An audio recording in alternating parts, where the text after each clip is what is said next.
studios today, and I'm coming up live. See if anybody is here to join the festivities as we talk about the recap of the Super Bowl. So much to talk about. And I'm going to basically touch on the game, the teams, players, legacies, coaches, halftime show. I ain't gonna really talk so much about commercials, but let's just cut to the elephant in the room. Mahomes is now only behind Brady, as far as I'm concerned, in the GOAT quarterback conversation. Because for me, he just passed Joe Montana. Made no step, but they still the three most standards. Impressive way to win at the end. You couldn't have drawn it up like a movie. This was impressive. I don't care what nobody says. He came back from 10 points down in a game he probably shouldn't have won. I don't think that um, that being realistic, I thought this 49er team uh, was probably even better than the one that lost to them the last time. But to come back in a different way to win, incredible. Harrison Barnes could be a co-MVP if you want to get technical. He made some big field goals. He was big. Kansas defense came up big. There were just some plays, but I just think the 49ers underachieved. Kyle Shanahan, I don't know what you're going to do. He has four NFC championship games, two runner-up Super Bowls. You'd have blown two two-point leads. I don't know. I don't know what to tell you. You've been the best team that hasn't won in the last half decade, and I don't know what to tell you. You got a structure, but you don't get the thing finished off. So I don't know what to tell Kyle Shanahan. Um, what's up? What's up? Let's get to it. Talking about it right now. Talking about it now. Mahomes, Tiger Woods, Steph Curry thing, however you want to call him. He's in his own lane. He's in his own lane. No, you're not late. No, you're not late. I'm gonna be here for a couple hours. I just got on. So I'm just getting warmed up about talking about the game, my thoughts, my takes. Feel free to ask them questions. What does this mean for their dynasty? I told you Kelsey is tied with Gronk as far as the best tight end. Um, Andy Reid, he now sits at the table with the likes of Don Shula, with the likes of Belichick, with Tom Landry, with Chuck Noll, Paul Brown, Bill Walsh. He's at that table now. 3 rings, yeah, there. 3-2 in the Super Bowl, yeah. Andy Reid is there. And, you know, this is just a special situation of a dynasty, which uh, it's incredible. Yeah, yeah, they are. Yeah, they are. They are. Especially when you consider the way they're doing it. And then in this era too, yeah. Yeah, they definitely have the formula for success. You know. I look at some of the team with people that get compared, and it's just like, Nick Wright's gonna be on his head's gonna be on cloud nine. But I can't even argue with him on this one.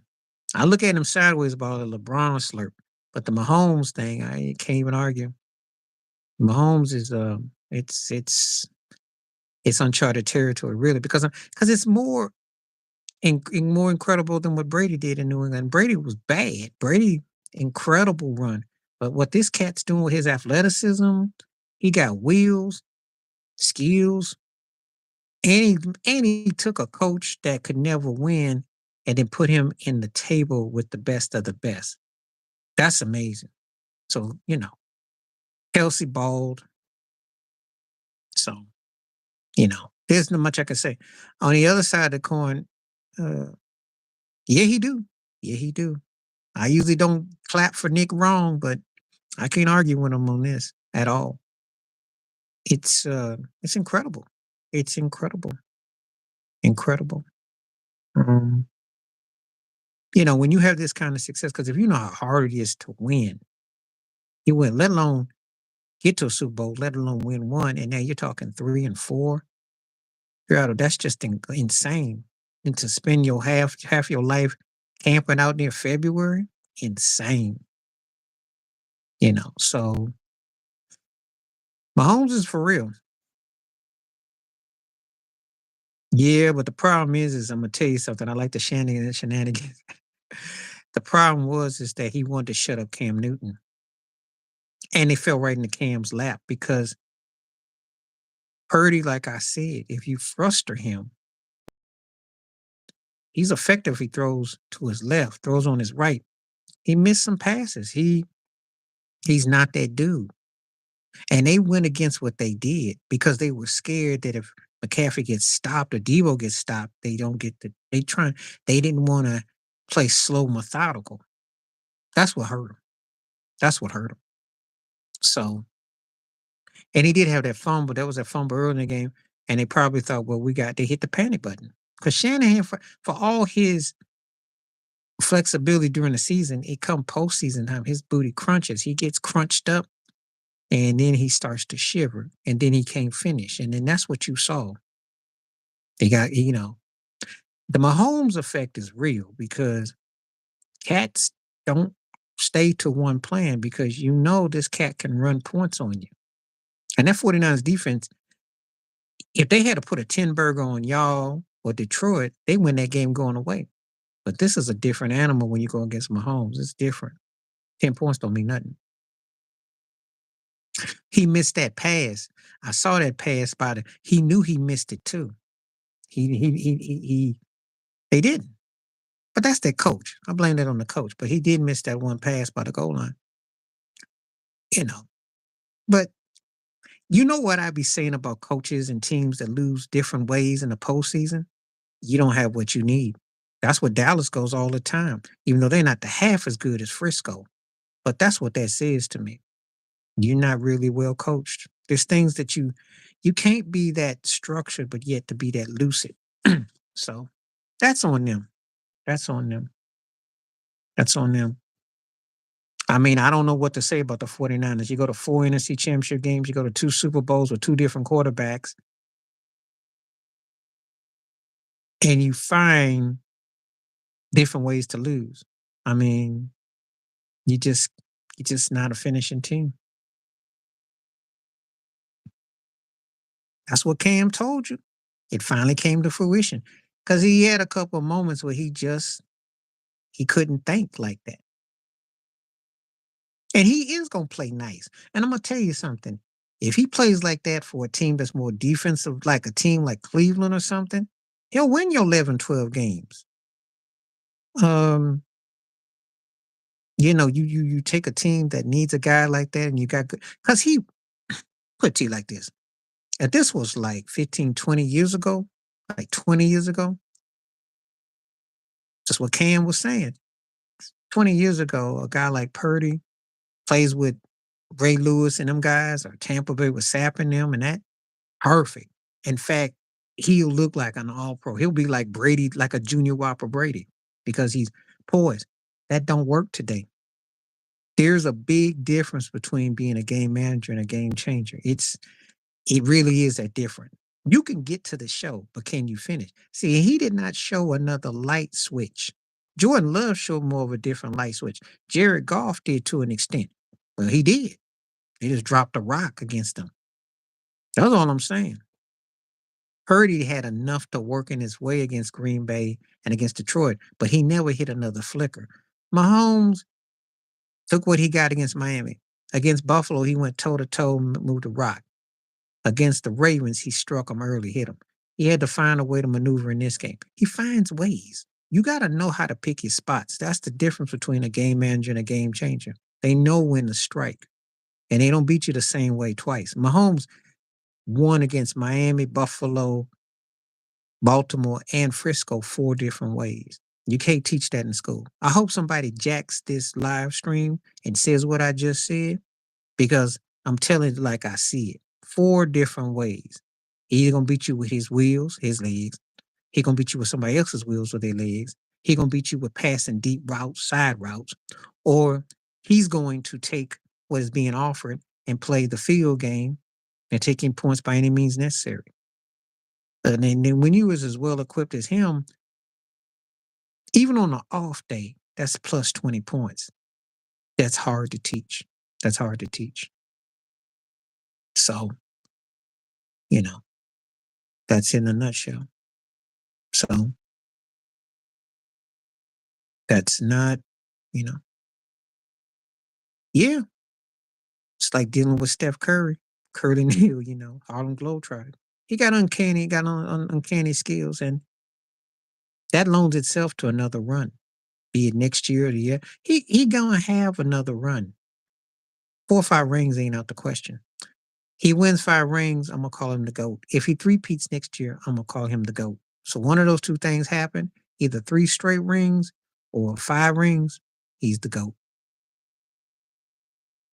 Because when you put in that plus all the statistics he's gonna have, he's got wheels, he can move, and the lack of a cast, as bad as Kelsey is, that's not look at what he's working with. And he done won 2 rings now without Tyreek Hill, who's an arguably should have been a top 5 contender for MVP. I think he's tied with Gronk right now. See, his 3 rings in back to back and what he's done puts him with Gronk to me. Because remember, till Gronk went to Tampa Bay, but Kelsey's played at a high level straight through. Gronk won 4, but and he went to they lost, the Giant, the one he lost 2. But Kelsey's 3, Chelsea, yeah, yeah, he's got the same many as Shannon Sharp, and I think he is a changer. I do. That I will give it. I think Kelsey, Gronk, and Sharp are the 3 GOAT tight ends, I would say. But I think Kelsey's tied with Gronk now. I think he has passed him. I do. I don't think Shannon Sharp would argue against that either. Because Kelsey keeps on coming. And the thing about it is the stats are there, his impact is there. You have to acknowledge that. You have to, because he's been an integral part. And he's been dominant, you know. So I'd make the case. Yeah. You can make cases for let me tell you like this. If you want to make a case as Kelsey's the GOAT tight end, you could. If you want to make cases for Mahomes as the GOAT quarterback, you can right now. You can. I know Brady got him twice and all that, but think about the athleticism, the way he had to overcome the different situations, 6 straight times AFC Championship, 4 trips to the show, uh, 3 Super Bowl MVPs, 2 league MVPs, and in the era that he's quarterbacking in. Because all due respect to Peyton Manning and Ben Roethlisberger and them,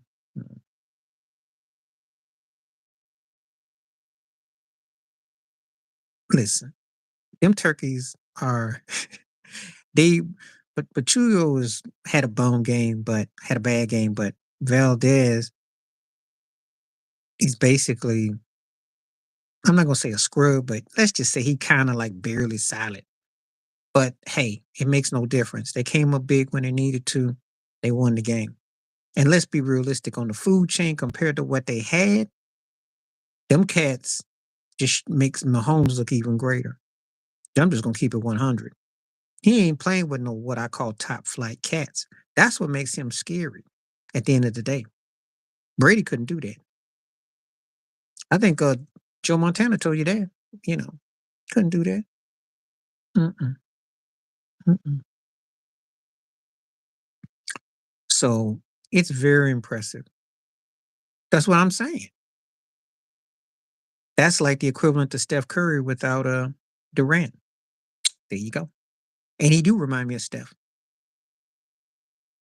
Now he's gonna be higher on the food chain as a quarterback and maybe as a player than Steph, but I still think top 10. I think, Steph's top 10 ever for me. And Mahomes is top 10 ever. You're gonna have to put him there. And as a quarterback, he's knocking on Brady's door because he didn't pass Montana for me. And the way he's doing it, when you put in stats and impact and dominance, and then also on the fact that, you know,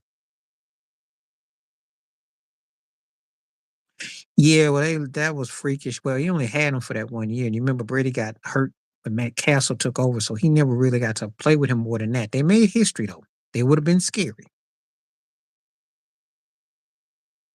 And they could have been the greatest duo ever. Because that 1 year alone was like Steph and Durant. See, I know it's fashionable to always go to Kareem and Magic, Shaq and Kobe, right? Jordan and Pippen, if you want, right? Brady and Moss was like some next level. That's like Steph and Durant. LeBron went in thinking I might win a game or two to think I had no chance. That's how great that dynamic dude was. Well, that's how it was with Brady and Moss. Because had they won that ran the table in '07, then yeah, that 1 year would have put them in any top five duo you imagine because their dominance was electrifying. It was dynamic. And I don't know times I can see an electrifying quarterback and a receiver at the same time in peak prime motion. That was heard of. So that was one that just didn't happen. Now, Mahomes winning without Tyreek is bananas. And the fact that Tyreek been knocked out first round back to back years, why that's crazy. Hernandez was actually the best cat to me, talent wise. I know Gronk was an incredible size and all, but Hernandez could play receiver type. It just, obvious reasons. And he made Wes Walker. Wes Walker took the little fade, don't pass, West Coast offense. He went another level, just like Julian Edelman. But Brady and Moss, are you kidding me? That was that was like some gamemanship there. That was like what playing a video game. That wasn't even human what they were about to put off. Except he could also double up in the back too as a running back. He was big. He was athletic, crazy athletic, had skill set. That was a bad dude. He was bad. I know I caught some flack when I said this, but I thought he was more talented than Grunk. I thought Grunk was stronger and could flex and pose, but Hernandez to me was on another level. And if you utilize all those skill sets, then when they got him and they got Patrick Wong, when they had Patrick, he was bad too. Safety did different things, but in New England they allowed you to be versatile. They had that. But Aaron Hernandez was gonna be something. I mean, he was yeah. I liked his game a lot. So Patrick Chung, yep. Patrick Chung was a scary, versatile cat. Mhm. He was scary. He fit in good and he was versatile. That's what they got him in New England for. So, but if you're the 49ers, mm, is Mr. Purdy the answer? We're gonna see. Yeah, McCarty was bad. I like McCarty, but I was just noticing how Chung was utilized. Patrick Chung was kind of like their version of Troy Polamalu. One of those guys, he flexed around, he gave you different looks, and he was versatile. I mean, yeah, and I could say the same thing about Troy Brown back in the when they started their early run, because Troy Brown did different, but they made you versatile in New England, and that's one of the things that Belichick he doesn't get enough credit for. They did have a lot of versatility with their players. They was cheap, so you could be doing 15 different things, but that's what they work. But yeah, Hernandez was on some other special level. I think he would have been the first ballot Hall of Fame. Vrabel, yep, yep. So you've seen it. That was the genius of Belichick on offense or in defense, if you will. Guys could do multitask, and they would complement. So I'll give him due on that.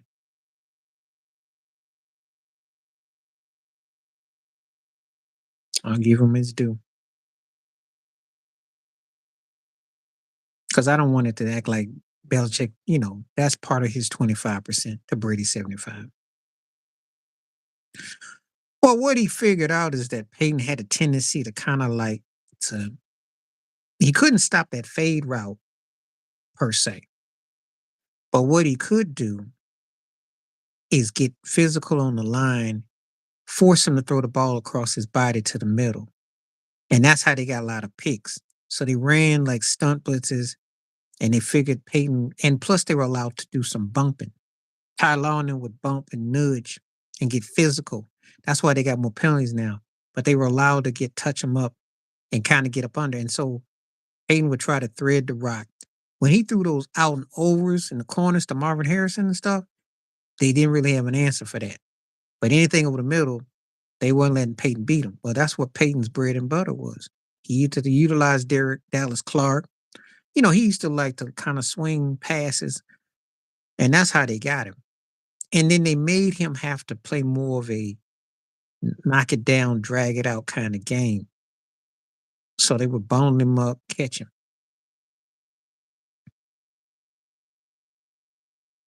In the past, they did. The one thing that Belichick used to be so great at is the same thing he can't figure out today. Like, for instance, Lamar Jackson would be the best quarterback he could have gotten in New England. Back then, he could beat, that's what he did with Jim Kelly. He figured, Kurt Warner too. If you had an explosive offense and a quarterback that was quick and hurt, that's why Manning had problems. That's why he had problems. Because on those guys, it was almost gimmicky. And so they had Steve Spagnuolo, same thing. Any of the guys that came out of the Giants system, they relished on what we call fancy dancy type of offenses because they thought you was going to hit you in your chops. That's why they went after. That's one of the things that he was able to do. That's how they lost to the Giants. You run that kind of formation, they might only go 4 or 5 deep on the line, but if you don't hit hard, if you don't hit home with your passes and they come and hit you, they're going to hit you. Then you're not really running, so you're vulnerable to fumbles. They hurrying you up with less. So they're putting it in the zone package. Now, he was good at tempting what I call trigger happy quarterback offenses. And that's why they were successful. And they caught a lot of teams because there's not a lot that separates. But see, now mobilized quarterbacks eat him for breakfast. It wasn't the case in his prime. And yeah, rookie quarterbacks usually didn't because, again, they were learning the offenses and they would fall in love trying to, do certain things. But it took a certain type of offense to beat him. So you tended to beat New England at what they did in a smash mouth. That's why the Giants beat them. They ran the ball down the gut. Eli hit a couple passes, but you didn't do nothing cute. That's how they won. Now, ironically, that's how he ended up losing as time went on. When he lost to Philly, Nick Foles was hitting pockets that Belichick wasn't giving up before.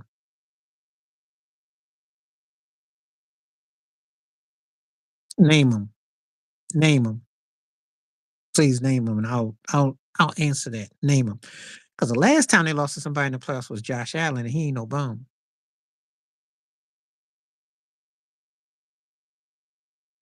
So please name who the bums were that they lost to in the playoffs, and I'll talk about it. Feel free. Who's the bum? They didn't make the playoffs the last 2 years with Mac Jones. Okay, let me address those two.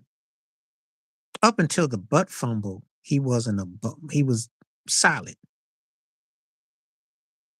Sanchez was solid until the butt fumble because he did take just the 2 AFC championship games. And he looked like he was going to be, what was I going to say about Sanchez? He a broke Tony Romo, but a more pocket smarter version without the dynamics. Okay, yeah, Jake Plummer, just like what's his but Jeff George, talented, crazy arm strength, but a head case. Yeah, he's a bum. But when they lost to them with Plummer, Champ Bailey, remember, and Plummer would give you a game like that. Jake Plummer falls in the Phillip Rivers category, more talented, but he one of them bums that you just because if you ever watch those football competitive shows when you throw the football through the tire hole, people like him and Jeff George can do that in their sleep, but they can't hit a bull in the behind on the 3rd and 1, and then they pout and got that attitude like if I feel like it, I don't wanna. So I've never had no That's why I told you before. I'm more in favor of scrubs than I am bums. Sanchez to me will fall in the I category because there wasn't no expectations for him. But he did enough to win for the Jets against New England. He played pretty good. He did pretty good, you know. But Plummer is a plumber. He's a bum because he just what a waste. But you ain't got to ask me. You got to ask uh,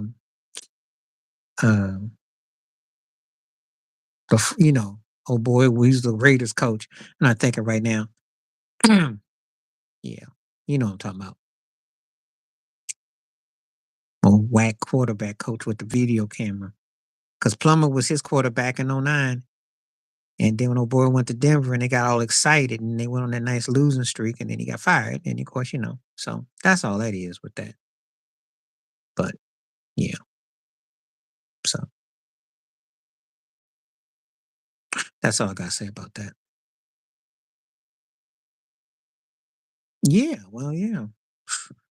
I remember it. I used to be frustrated too with, I can't stand cats like that. Mm-hmm. Mm, can't stand them. So, now, I'm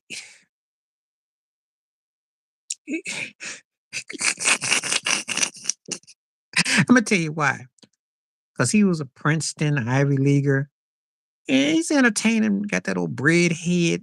I guess you call it, well, don't they call, you talk about his fade, when they call it Kelsey's carjacking fade, but he got that old, like a loaf of bread fade, like it kind of sagged, like a Wonder Bread fade. Um, average, average. And he'd have enough couple of games where he looked like he could give you a 4-game run. He wasn't Jeff Garcia, but he was a starter, but you know, I mean, it's laughable. He didn't play for everybody that played. He pretty much did quarterback for half the NFL, you know. So yeah, that beard looked like bread. Yeah. I used to laugh at him. Um,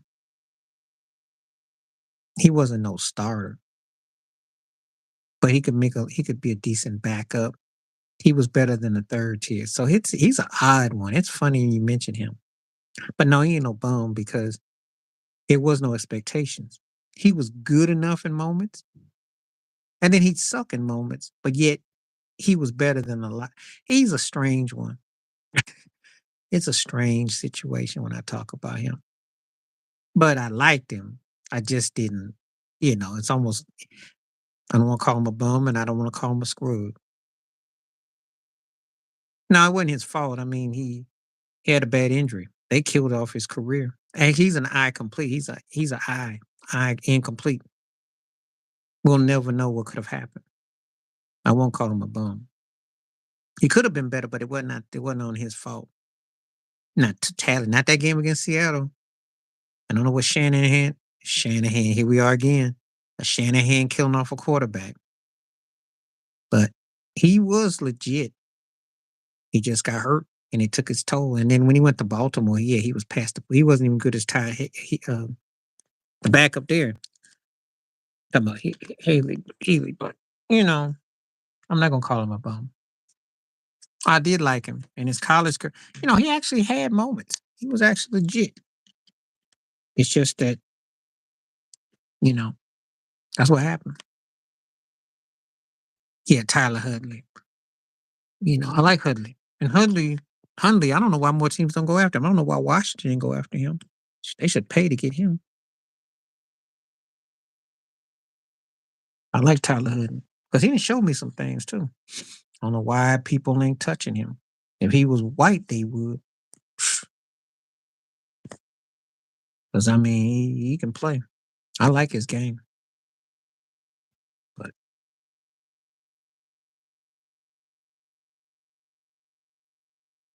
so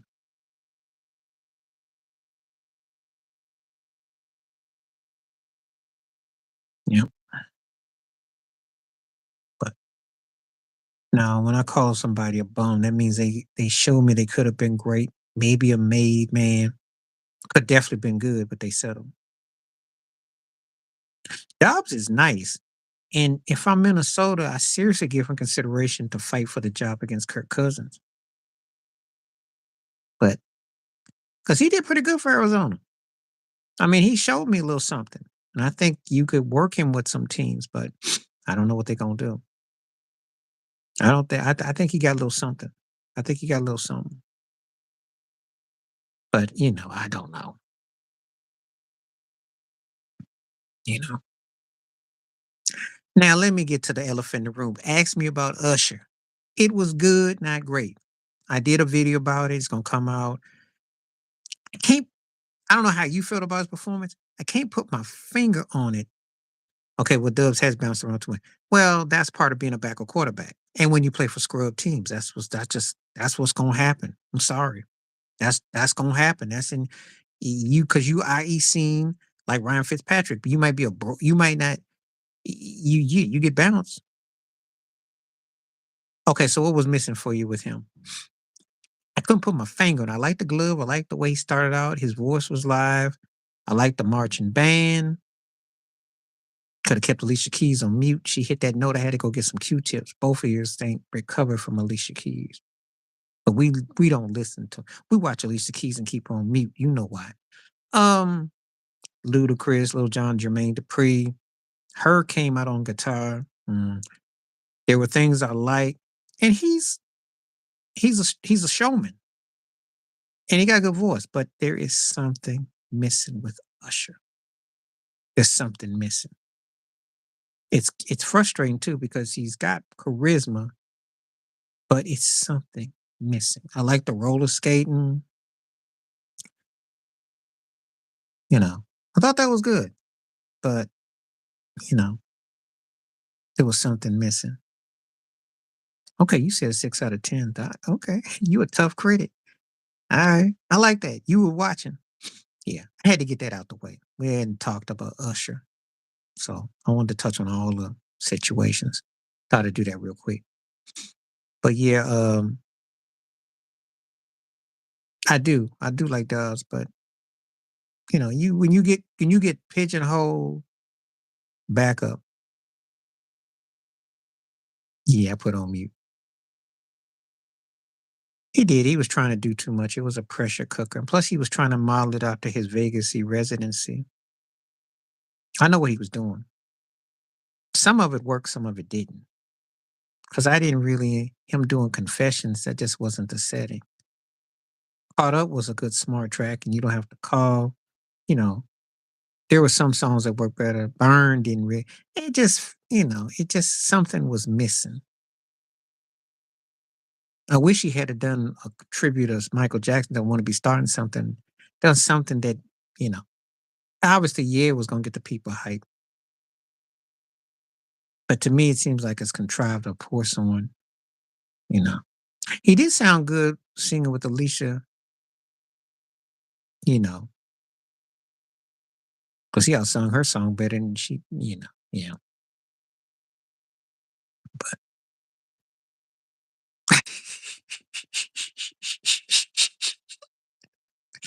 I waited a real person to come out and say, he said he was going to pay tribute. So you're the first person to say that too. I, you know, he's playing Vegas. He's trying to appeal to the grannies and the grandpas and, you know, but I seen some of the footage of him in Vegas, and I never seen him rock the glove before. So, but that is Usher though.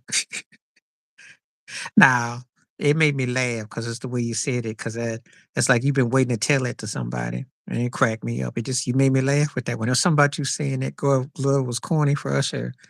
That cracked me up. I just had a moment, so thank you. I like the brooch. Like he came out with that white off, like said, look at that old peanut head out there, you know. But yeah. And he ain't bad. It's just that something's missing. I hate it when you see somebody who can perform or got some showmanship, but they missing something. It's like, okay. I like the roller skating. I like that, you know. But I'm like, what am I missing? You know, trying to put my finger on what are you missing? Because you got, and it's like if you get that one other thing right, this might be the best show ever because he's live, he's entertaining, he's, connecting. But that thing he's missing is like that it, frustrating. So, you know, at least with Brock Purdy, I can tell you what he's missing. Hate it when it's a music artist and you sit there and you're like trying to connect all these dots. Oh yeah, and I did catch that Beyonce commercial and I caught her 2 new songs. She's trying to do a country thing. So she wasn't just wearing that blonde wig and a cowboy hat by accident. They're out there on the YouTube if you ain't checked it out. It's all right.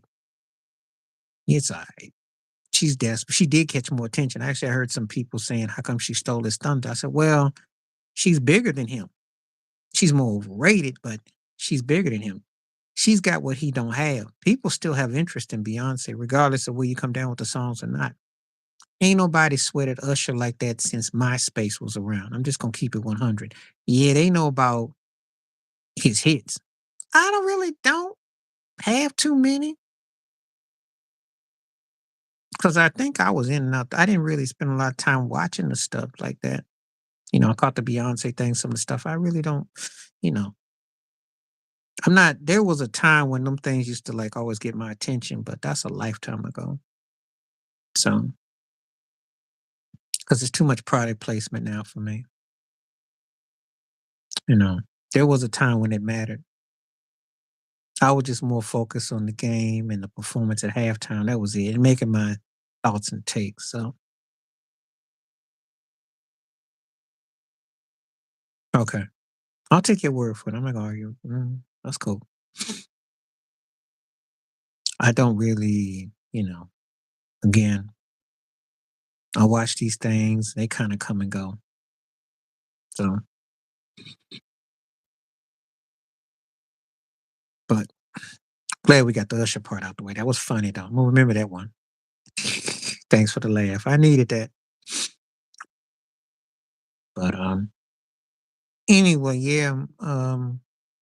I can't wait. I haven't watched most of the sports shows today, but I know they're gonna have their blast and they gotta give Mahomes his due. They gotta give Andy Reid his due. They gotta give that team their due. He did. He did. It was physical. I mean, Kansas City's defense is more physical than credit is due. And Kittle, I kind of feel for him because you brought up a good one of our live streams. You was talking about how, kind of like he should be kind of mentioned alongside Kelsey, and he's been forgotten. Well, this will happen when you play with half-timey quarterbacks and a coach that acts kind of half-timey and he don't make adjustments. Because Kittle got some. Remember that game against Dallas when he caught that one finger catch or something? And Kittle had a moment against Kansas City in that last Super Bowl. Kittle, it's just that when you sitting there with these,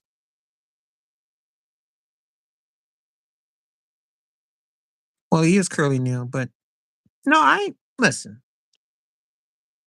It's a good debate because that's more of a debate than LeBron and Jordan. Okay, yeah, Kittle, bad boy. It's just that they don't have quarterback consistency, and they got a coach who seems to just come up short. Kittle should be. Kittle is going to be the dude. You remember how you always asked me underrated? You're looking at right before your eyes. Kittle is going to be the unknown version of Kelsey right before your eyes as we talk right now because they're not having the right quarterback. It's right there before your eyes. If you came up with a listen to, there you go, right there, right there. You know, but also because they got the dynamic running backs. That's what the problem is going to hurt against him too. Behind having ineptness at quarterbacks and spots and having dominant running backs, he's getting lost in the shuffle. And a coach that's kind of like, yeah. I ain't got no problem with Skip rolling with Brady because I mean, again, 7 rings, 10 appearances. It's on my it's incredible, incredible what he accomplished, and to win that one without Belichick and do that in Tampa Bay. Tony Romo's legit. He's going to the Hall of Fame. That's how he gonna get in the Hall of Fame. And you're gonna have some turkeys gonna say, "Oh, he was a great quarterback and the analyst." I was like, "No, he wasn't." But he was in a really good quarterback discussion and a great commentator. And Jerry Jones flipped the bill to get him where he is. Think that cowboy situation don't work? Oh yeah. Friends in low places. Oh yeah. Garth Brooks in it all the way.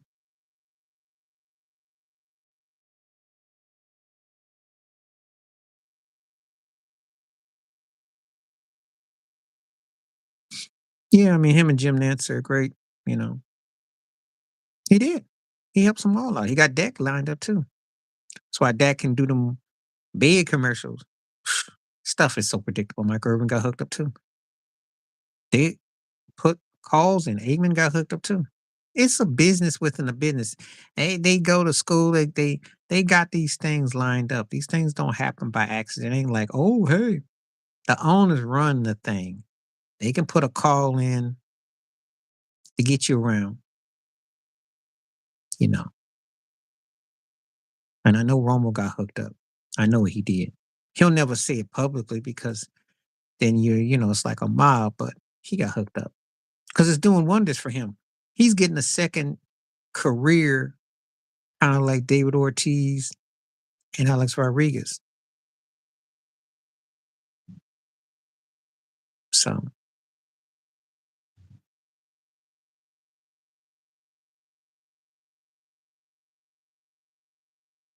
now he's a real dude. Well, see, he went through growing pains as a quarterback in Dallas. He would look like an idiot to what he had to get through, and then how his career went with Barry Switzer.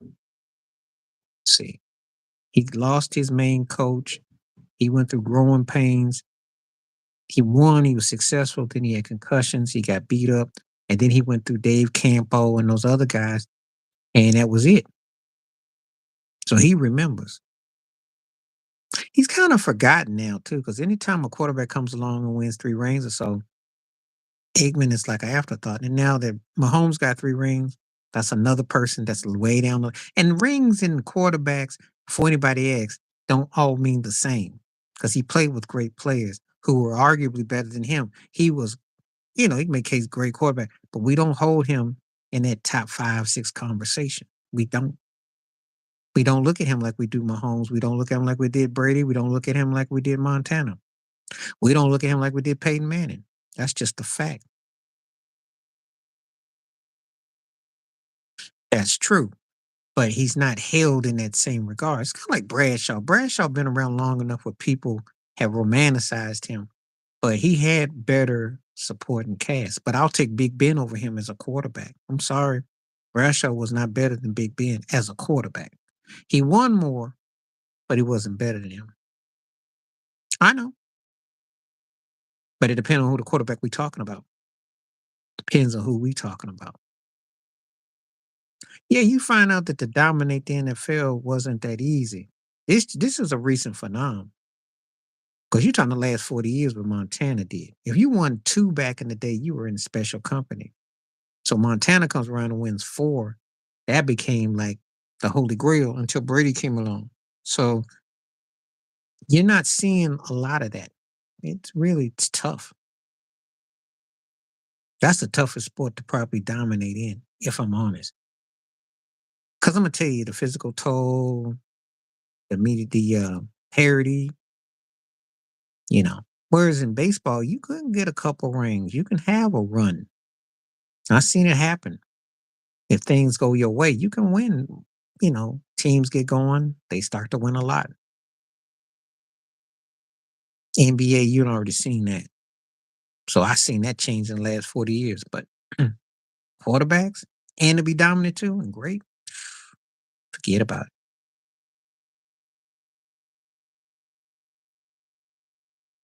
Yeah, well, still he's got his 3 now, so you know.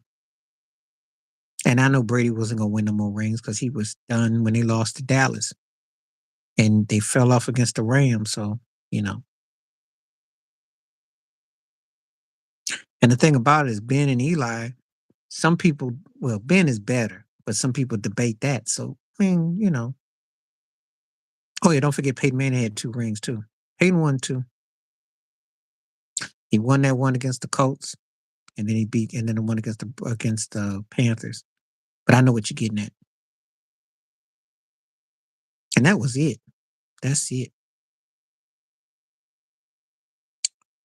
You know, but you know, I just look at Mahomes on a different level. That's all. He is that dude.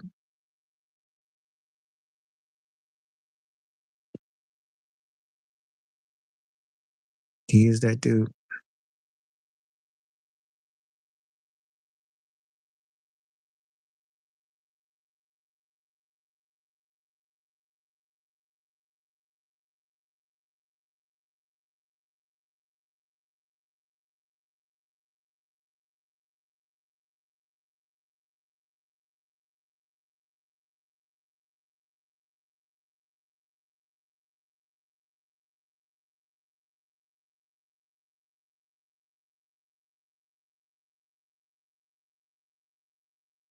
Yeah, well, the thing about Mahomes is that he's in an era where you got great young quarterbacks that, wasn't that long ago Joe Burrow was getting all the love, Josh Allen gets that love, Lamar Jackson. I mean, you got guys, then you got guys they try to put in there like Dak Prescott, Justin Herbert,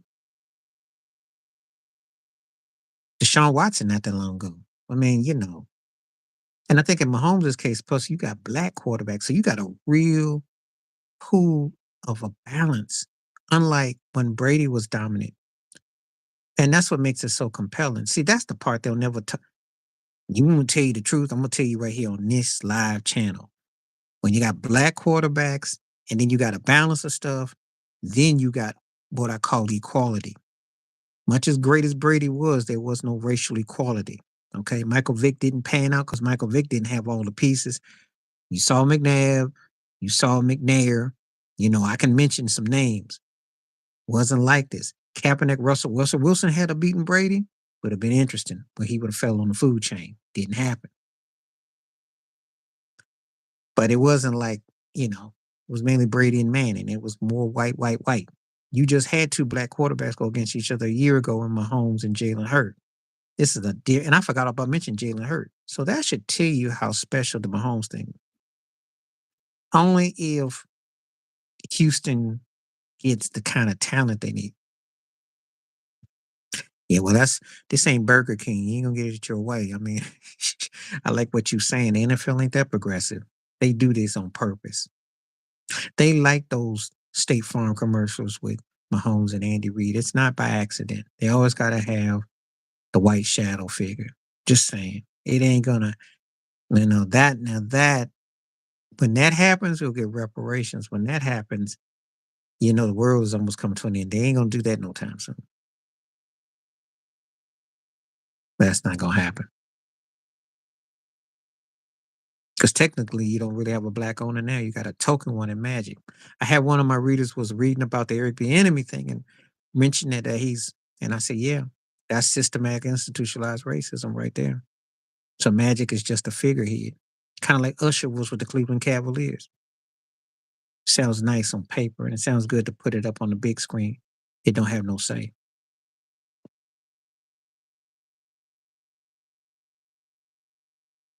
Yeah, well, people say shootouts, but that's the thing. Because look at who he played with. Aaron Rodgers, who basically had an invisible pull of muscle and is done. And then Zach Wilson, enough said. And then who was it? The other turkey they had that was battling? Oh God, what was his name? That just had behind Zach Wilson. Oh God, see, this gonna hurt my head because he sucked too. They dug his butt off the milk carton. You know what I'm talking about. He played with Zach this year with the Jets. He he sucked. He wasn't no scrub. He sucked. Because if Zach Wilson is beating you out for the starting job, you ain't no scrub. Oh God, this is like you suck. You're not even a scrub. You suck. You suck. It's like you. It's like they just basically said, "You want to get beat up for free? Okay." Yeah. There was another cat. That wasn't it. That was another cat. There was another cat. You gotta keep naming. There was another one. There was another one. Unless I'm getting it mixed up that he was somewhere else, but there was somebody else that had. There was somebody, and I hadn't heard that name in a long time that he was playing. May not have been with the Jets. I forgot, but I had heard this turkey, and I'm like, oh my god, they dug him up. Mike White. Oh, he was garbage. See what I mean? It got worse. It's like, oh God, y'all making Zach Wilson like he belong. They got Zach Wilson out here like Baker Mayfield's backup. So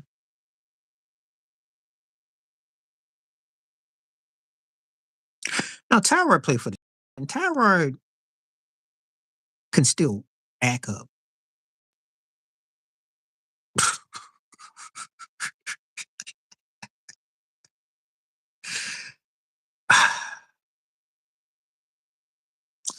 Everything the time I think about Colt McCoy, I think about that Cat McCoy that was Katy Perry's boyfriend, and they had the song with Bruno Mars, "But Be a Billionaire," the light skinned brother, and they were happening back 2008, 2010, and that's how I be think. Because that dude did a song with Kelly Rowland.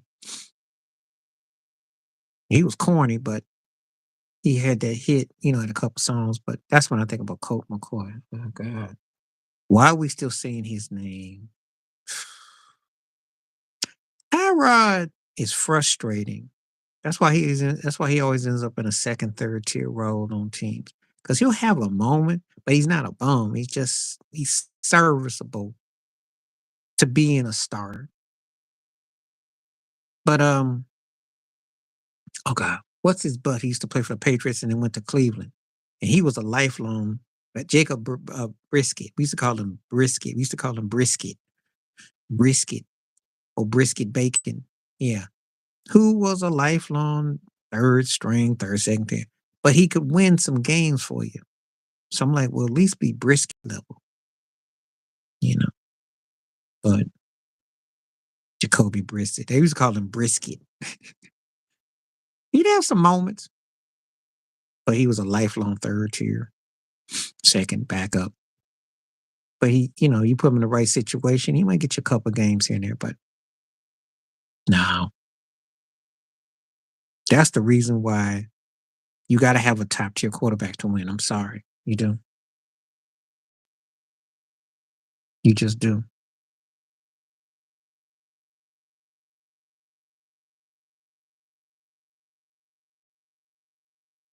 He is. And he was good for the Colts. He is. He wasn't bad in Philly. Because people look at him like he gonna be like Charlie Winehurst, like he gonna be like he gonna be like a reject from Hee Haw down this little country bumpkin, like he just gonna be all arm. But he can ball. He can ball.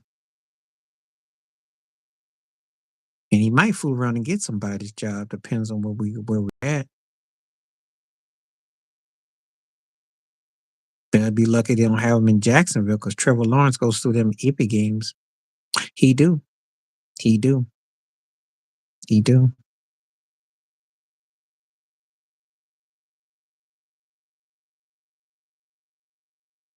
He do.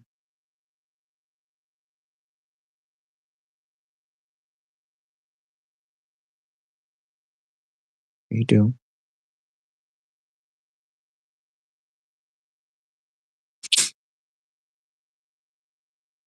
I remember. 'Cause he came through for Philadelphia. Mhm.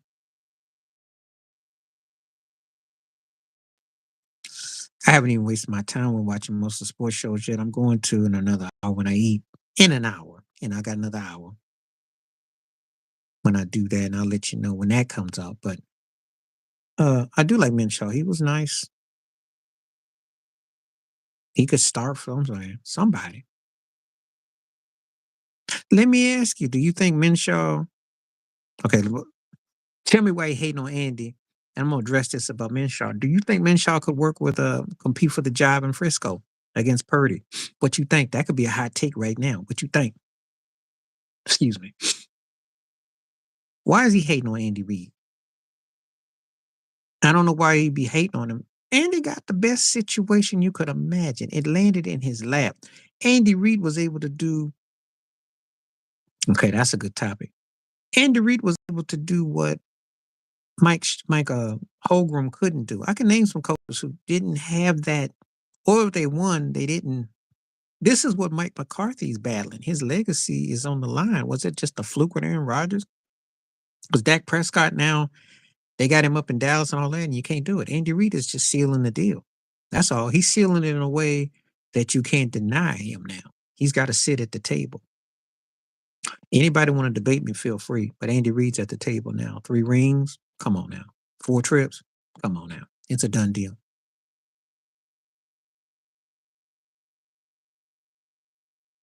I'm not gonna argue that, but I'm gonna give Andy Reid this, and of course Eric Bieniemy. But he did win one without Bieniemy, so that got to count for something. He always could coach, and like Marty Schottenheimer, he could win during the regular season because he won a lot of games. His record speaks for itself. He got a chunk. Do you realize that if he comes back and coaches 2 or 3 more years, he got a chance to pass Shula, and he got a way better chance than Belichick does. He got a chance to win another ring. And I think the reality is this: if he does pass Shula and he gets 4 rings, is he the GOAT? Now you didn't. Now you see where he's starting to move into a territory. That's why he's hating him. He wasn't a bum coach against with Philly. They just weren't fully developed. But it does matter who your quarterback is. You're as good as what you got. But can you match that ego? Andy Reid matches the ego. Yes, he was. Yes, he was. And he's a better quarterback than McNabb. Sorry. McNabb is like a car that you got 5 years ago, but it's in great condition and it's clean and everything. But Mahomes is like the brand new car that's going to last 10 years like that. And so that's the part that gets lost. He just, he saw it. He got it. I saw it too, and I wish the Bills had jumped on it, but they ain't too bright. I'm not knocking Josh, but they didn't even go after Lamar either. He did. And plus he got big headed. He became one of them big headed Negroes that thought that because he was the quarterback and he made it in Philly and I understand it in part because being a black quarterback at the time and the ego in a big city, you know, but he didn't humble himself. And what T.O. was saying is, look, man, stop making them break your mirror and throw me the rock. Because I told you, he'd have thrown some lobs in that Super Bowl against New England. They might have won that game. And we might look at McNabb differently. And Andy Reid might have been looked at differently. I mean, you can live a lifetime off of one ring. Especially, look at Doug Peterson, even though they ran him out of Philly, which was stupid. Because he was right about Carson Wentz and he was right about Jalen Hurts. And he got Trevor Lawrence kind of looking legit, even though Trevor Lawrence throws too many picks and he played too much dumb ball. But I'm just saying. But McNabb did get in, he was known for tap dancing. And I can't feel sorry for him. He did. He did. But and then it didn't end well. He went to Washington and he was a shell of himself. And that's why some people used it against him because was he a borderline Hall of Famer? Well, if his track record was 1 Super Bowl appearance and all those NFC Championship games, stats been good, but he went out like a sucker. So therefore, people don't hold him in regards. That's on him.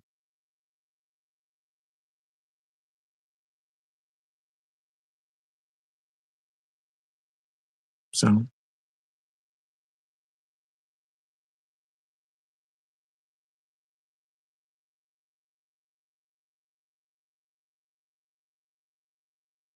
you're not the only one. You and me had never crossed paths until we started doing live and I won't really say that on a regular video. I'm not going to do that on a 3-minute video because You know how the YouTube streets are, and people will be like, "Well, you acting too like that," and I'm not gonna do that. But if we have these kind of forums, I can do it because we're uncut, within reason. I'm not gonna. I don't use no certain words, and I like to keep it intelligent, intellectualized, but also street, but without being vulgar. You know how I roll. But yes, he did. He got a little uppity. He started bopping his head, little OJ bop. He started doing a little bop. I saw McNabb. And but the TO thing, oh, that's his worse than McNabb. His is worse. Cause he strike me like the type that would say his skin color was because of the sun. He's bought in on Jerry Jones, you know, and that's why his teammates don't respect him. Because if you were in a scrimmage, preseason, I mean, you're training camp, and the guy calls you a punk like that because you threw a pick and they dissed you like that last August, that made the airwaves. They told Stephen A. Smith, "We got the squad to win. We just don't trust him." And what happened? What happened? Lost the game to Arizona, which Dobbs. The Then you got your manhood. You got stripped down against Frisco, man. And then the Philadelphia game of inches.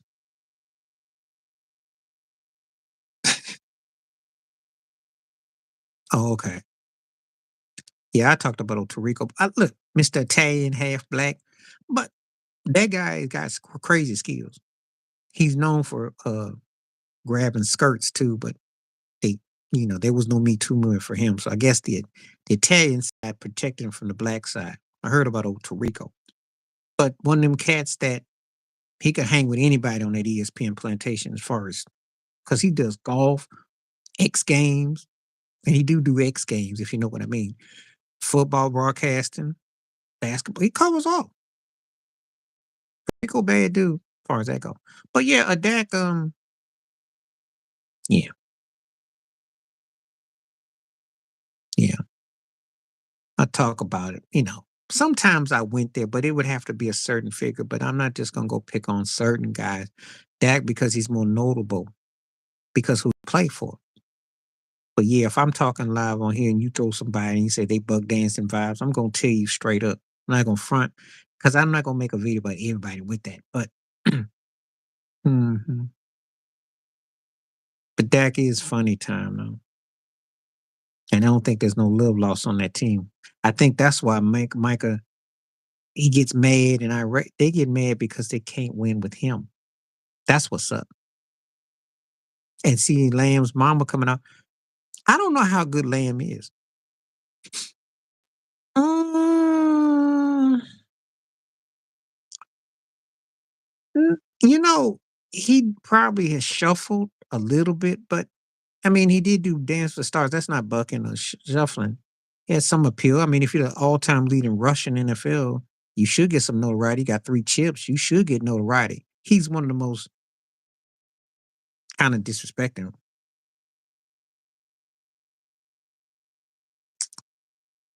Well, bug dancing vibes, you shuffling and you buffing and you cooning is a whole different animal because they aspire to be top tier and loved by the white massa. Then they downplay their value or they're trying to sell themselves out for money. So, like if you talk about Terry Crews and you mention, certain entertainers, I'll say that sports buck dancing though is different than musical and actors because yeah, there you go. And you got me good tonight. I mean, between the corny MJ glove with Usher and the butt and the Jerry Rice one, yeah. The Jerry Rice commercial was as bad as the Mary J. Blige KFC one. You remember Mary J? That one was so bad they pulled them. I did a video about that. They don't even talk about Mary J like that no more. I don't know if it was the drug because Mary J has been downplayed with that KFC thing. Because I saw she was in her big black girl was about, I love this chicken. Mary J. Remember, no one talk about that no more. No one talks about that no more with Mary J. Blige. That was certifiable coonery 101. But yeah, Jerry Rice. But he had no personality. And see, he was like a flat top colorless brother who we never, you know, we really didn't get no vibe out of Jerry. You know, we never really got a vibe out of him. He was like a neutralized brother. So we really didn't get no vibe until he did that thing. And we wanted something from him. She does. So Beyonce is one of the worst offenders because she's the Creole hood rat around the way, wanna be down, use slang, but yet wants white appeal. It's a real mixed bag of I don't you know, chitlins meets clam chowder. That's how I look at Beyonce. And then she wants white acceptance and has Jay-Z up there crying like, "My wife and your boy Hove. It's your boy Hove. Why can't B get that award? Why can't B get that award? It's your boy Hove. Come on now. Give us some. Come on for B. Give it to B. Because you're going to be like a bumblebee. You're great. You got wings. You can fly. You can sing. You got to acknowledge greatness." He'll say all this mumble jumble. And, and they're not that deep. She's got the most Grammy Awards ever. Why are you still tap dancing? J Hud, she has no choice because she's kind of like an Usher boat. She's got all them awards, like Monique got this appeal, but she's missing this. I'll tell you about Mary J with that KFC commercial. If you ain't seen it, there you go. Well, yeah, you gonna name them. They all gonna fit the line. Alicia Keys don't have no choice, but you know, Alicia don't have no choice because she's kind of got that New York, but she got that other thing vibe. So, you know, and Sherry Shepherd knows that there ain't much depth there. So you call it, and I'm not gonna argue with you on none of that because they all gotta kind of tap dance to get that if they want to get that money, if they want to get that like Whoopi does too. You know, I'm just saying it's just true. You know, they know how the game go. Mary's hood though, but that KFC commercial, oh god, yeah. Alicia's got crossover. That's the top. Not Danny Glover. Not Danny. Danny's solid brother, and he never did get no real crossover. If you think about it, he didn't get the Samuel Jackson Denzel love. He wasn't seen as a leading man per se, but he didn't get that or the Morgan Freeman juice. You know, and you know how Morgan rolled. Jamie did it because he was panhandling a lot of it. I mean, due to be talented, they got him into all kinds of the most, TV show, music, movies.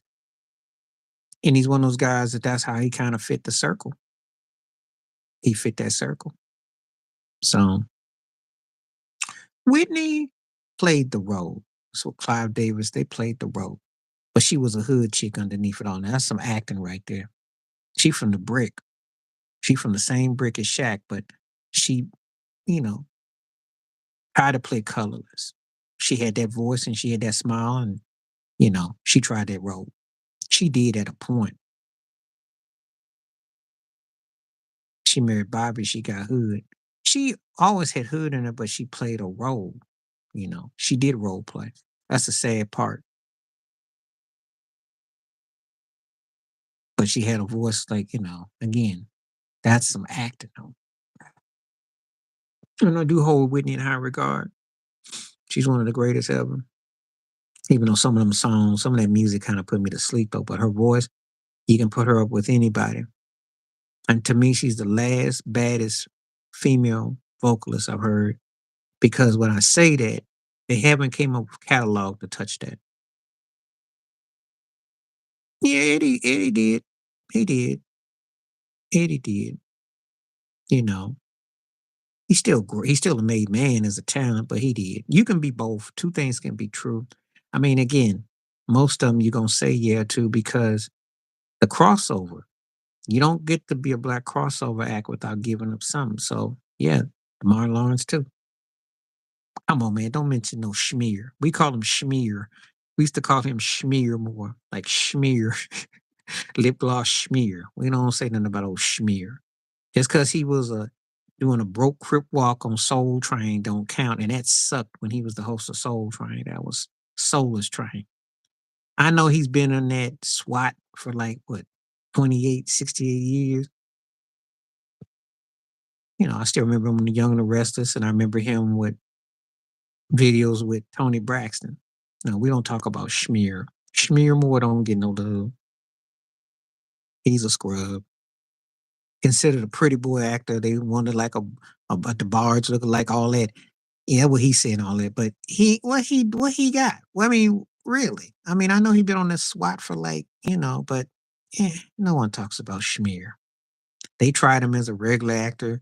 He his movie career ain't even the half of Bill Bellamy.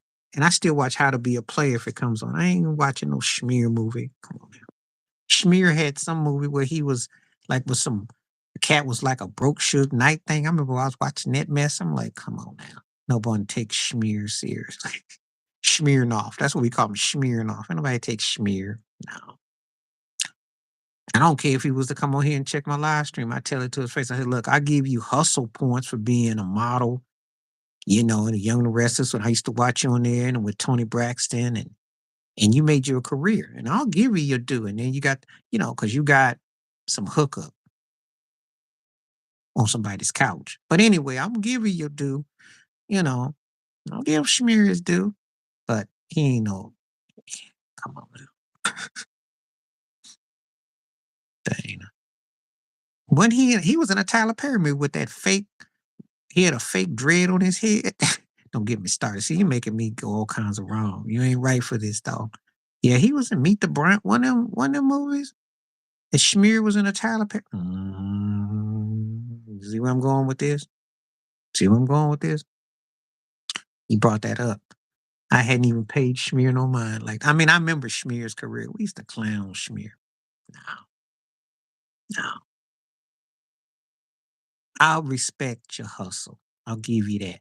But don't come at me like you were gonna be uh Billy D. Williams on the screen, or you gonna be something. How you think that got down? And you see, you want me to get like the Shannon Sharp cat Monique? We already know. We already know. If you ever watch this cat named Storm Monroe, he be cracking me up with that stuff too. But you already know how Tyler get down.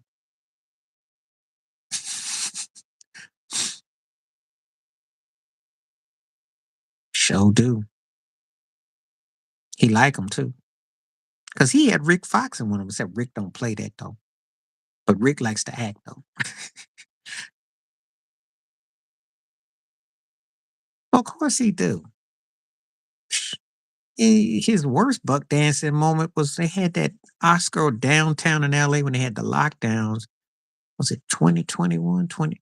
Yeah, it was the 2021 one because the one that was in that converted spot when Will gave Chris Rock the two piece was 2 years ago. So it was the 2021. They had the converted box one at the bus station, and they gave Tyler a token Oscar or something. He got there like, I want to thank y'all, and I appreciate this. Thank you, master. And that's what Questlove was doing. The DJ set up there, and I was so cringe when I saw that mess. I'm like, yeah, just Mr. Softy Frosty up there just.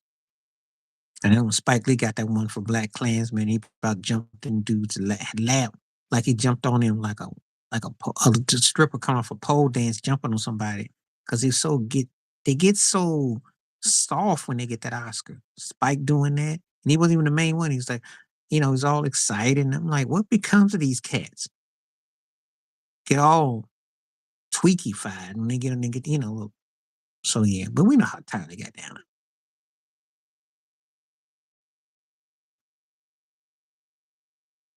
no one believes about him and his wife. Okay, so that first part right there is comedy. And see, and that's why I have no respect for him as a man. As the creative person, I respect his hustle. I told you before, and I'll tell anybody the reason why I give Tyler one reason why I give him respect is because he tapped into a market that black filmmakers hadn't. That was the black church woman with the flower, big old, when you have the big old fruit basket on your head and you go to church and you got to stand behind that woman and you got your toes going to be hurting and that collection plate comes through like 80 times in an hour. And the preacher's like, well, and the deacon's like, and you sit there. He tapped that audience and he did it on plays and theater. He made it work. I will give him his due, even though his scripts and work is pretty, BET work. It's not deep. But when he says it's on the personal side, he's a sellout. He's worse because he had to have a black studio that he has to acknowledge black folks because they wouldn't acknowledge him. Funny in parts, but when you're still doing the same shtick 30, 40, 50 years later, and he as funny as Flip Wilson? I don't know about that. When Geraldine was funny. He has moments. I'm not knocking his hustle, but that's his bread and butter. But dude, what Ted was asking about, he won't talk about racism and supremacy. That I have. That's if that ain't self-loathing. I don't know what is. It's supremacy in the business in America and as a filmmaker, and it's something that you have to prepare. You can't, especially a black boy. You have to prepare. You got strikes against you left and right, and it's an unkind world. So I have a problem with him. You know, when he said like that, I'm like, yeah, we wish we could be oblivious. We can't. So, some of them did part. Like I said early, early aspects of it, I think. But when you've seen it as much as I seen all the movies and I seen, the plays, the staging. I remember before he blew up. I remember before he blew up. I remember he paid a lot of dues before he hit the mainstream. So, a lot of dues. So,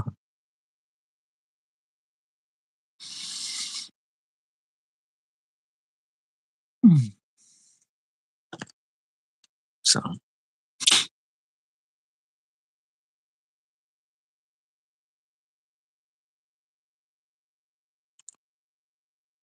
Spike's jealous of everybody. A semi-black militant midget who be hating on everybody. And he be mad because but you see, he can't hate on Tyler Perry. I'm going to tell you something. I don't know if you ever saw Crooklyn. Came out 94. He had RuPaul in there now.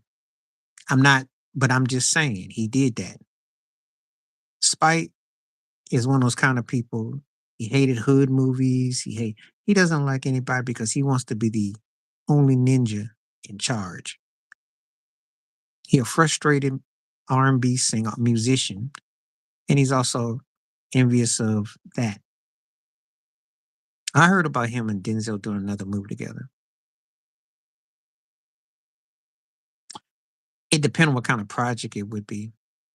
Oh, I think you can work with Spike. You just have to have a happy medium.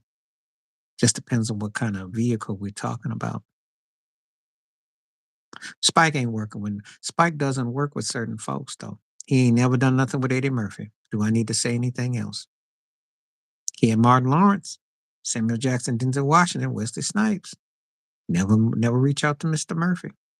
Wonder why. That would have been interesting.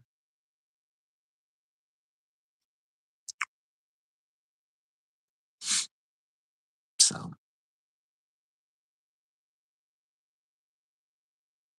you know, and Spike likes a certain type of cat for his works. He don't work across lines.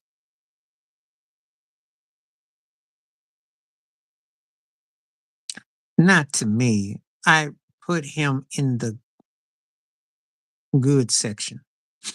He would have been a made man had he had more movies like what he was like, and I would say New Jack City, and I would say like the bad video with Michael. I think he missed on being more. He had a chance when he did Mo Better Blues with Denzel, but he never met the match. Denzel's a made man. Wesley's two doors behind him. It didn't go where it should have gone. He's a woulda, coulda. He should have been. Should have been great. I can't put him with Made Man because Denzel's made to me. I liked him in Blade. I mean, that was before, obviously before Panther and all that, but it's like it's like it just didn't quite for me with Wesley.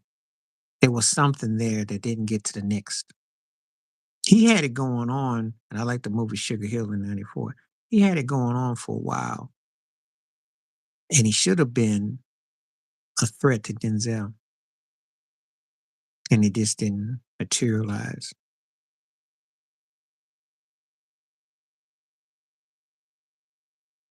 So,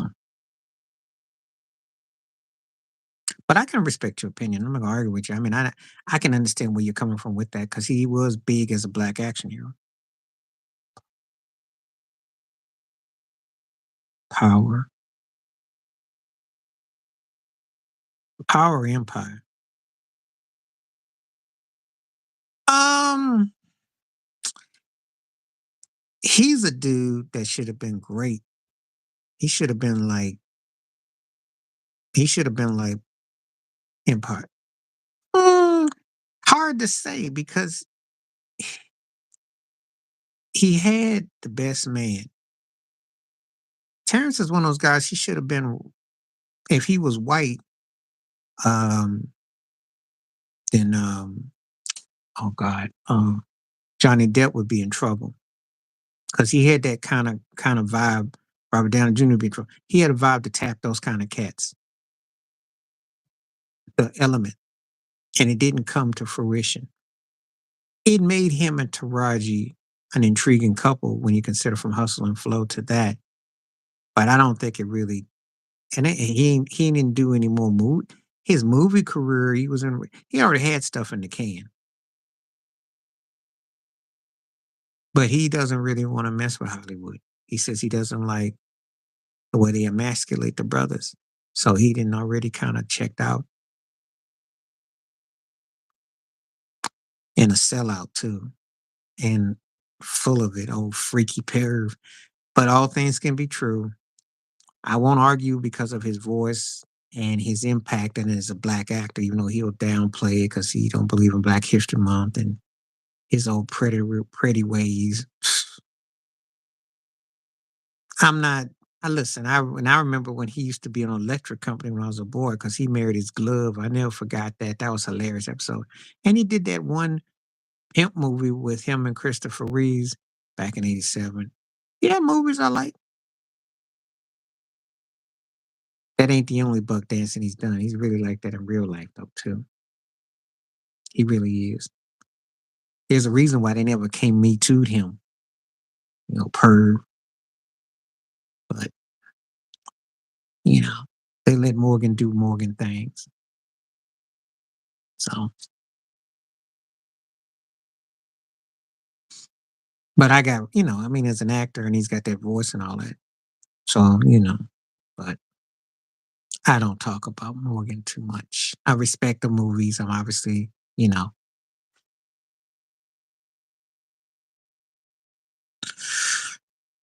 no, if you're a buck dancer, you're a buck dancer. That's its own separate because you're bucking, shucking, coon, and jiving. I don't even put you in that category because bums are the bums are just they underachieve with their skills. I mean, that's not a skill set to buck and shuffle. That's just an act that you put on. That's for people that aspire to get more white limelight or something, and they do that. That's like with Jennifer Lopez. She still sucks to me as a talent, but that's not part of the same thing. Just like Scrubs. Scrubs don't buck dance. They actually got to play. Bucking ain't gonna separate take the fact that they scrubs. All the shuffling they do, they still scrub. They still scrubs. Just like the bums is because of their talent not coming out. The acting is a different animal. The buck dancing is a different animal. I have to explain that because you be bucking, but that's not gonna make or make you better. And a lot of them are just that. That's what they do. I don't look at Marlon as anything to me. I mean, he just okay. Damien's got more talent. I might look at Damien as solid. Could have been better. Could have been better. Kurt Russell. Oh God, you mentioned the name. Like I go back to when he did Elvis in a movie, and he had some decent type of roles, but he was a cat that, aside from being with Goldie Hawn, to me, and I know he did Tango and Clash with Stallone, but to me, for the most part, he's almost like a forgotten never was because I don't really, he's not on tier with other white boys. You never gonna have, Kurt Russell was one of those guys that had a moment, but that's a lifetime ago. I mean, it's like you got to go way back, way back. And he ain't have Tom Cruise's career or Travolta's career, Brad Pitt or Tom Hanks. You know, I'm gonna mention white boys that were bigger than Matt Damon or Ben Affleck, you know, or George Clooney. So, you know, it's you know, Carol O'Connor's a made man because he had a made character. Once you have an iconic role, you know, and then it's Heat of the Night. I mean, you know, Andy Griffin was great, Madlock and Andy Griffin show. So that's like made man territory. And I put that there. John Amos, I'd say all three of them were made to me because they all had iconic roles.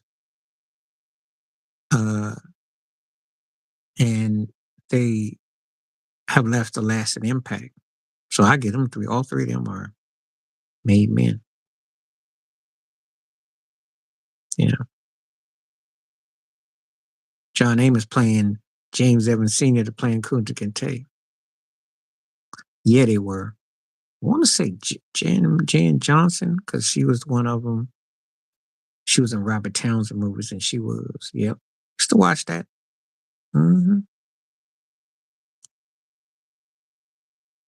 And when I think about Carol O'Connor, I think about Joe Biden and Donald Trump because those old Archie Bunker white boys who would wear their white shirt and sit in a chair and just be, you know, and yeah, that's that mindset. Also, you can make a case with Tony Soprano, James Gandolfini's character was Carol O'Connor was an influence. There's a white male, and it's a certain type of I get off my lawn. I don't like nothing. Don't like them. Don't like that. Don't like this. Don't like that. He changed the course. Andy Griffin was like neighborly, friendly, the local sheriff, and connected. He connected, kind of like a Boy Scout John Wayne without the gun, but character respect. That's how I would describe him. And John Amos, like I said before, Kunta Kinte, James Evans Sr., arguably the baddest TV dad, um, coming to America, had a command of presence. And let's do it again, you know, Kansas City Mac. So I always hold John Amos in high regard. Don't forget on the Mary Tyler Moore show. I mean, he was doing crossover and doing things. He struck a chord with a lot of folk.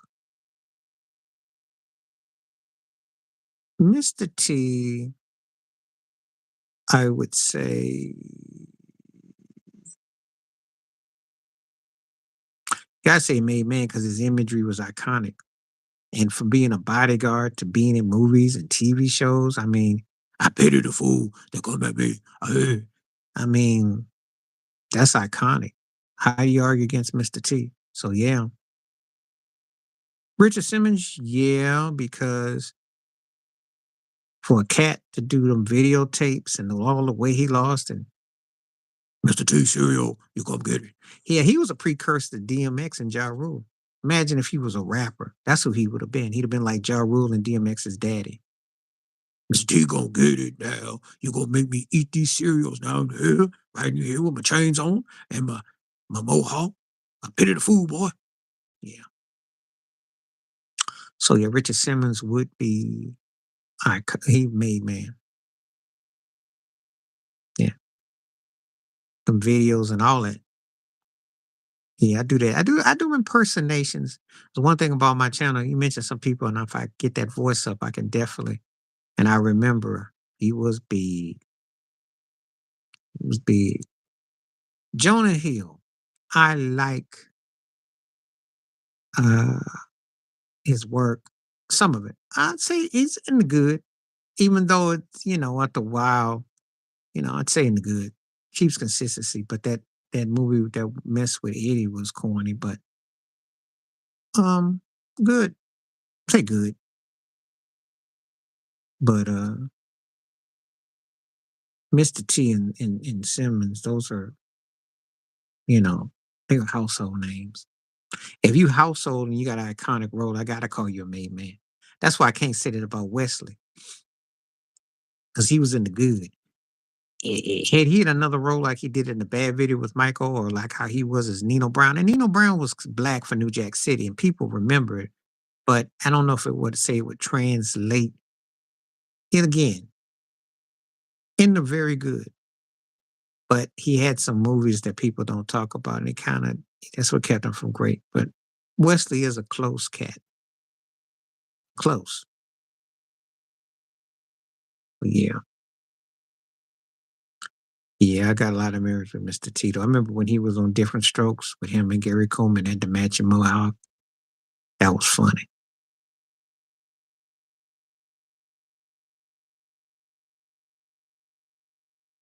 So,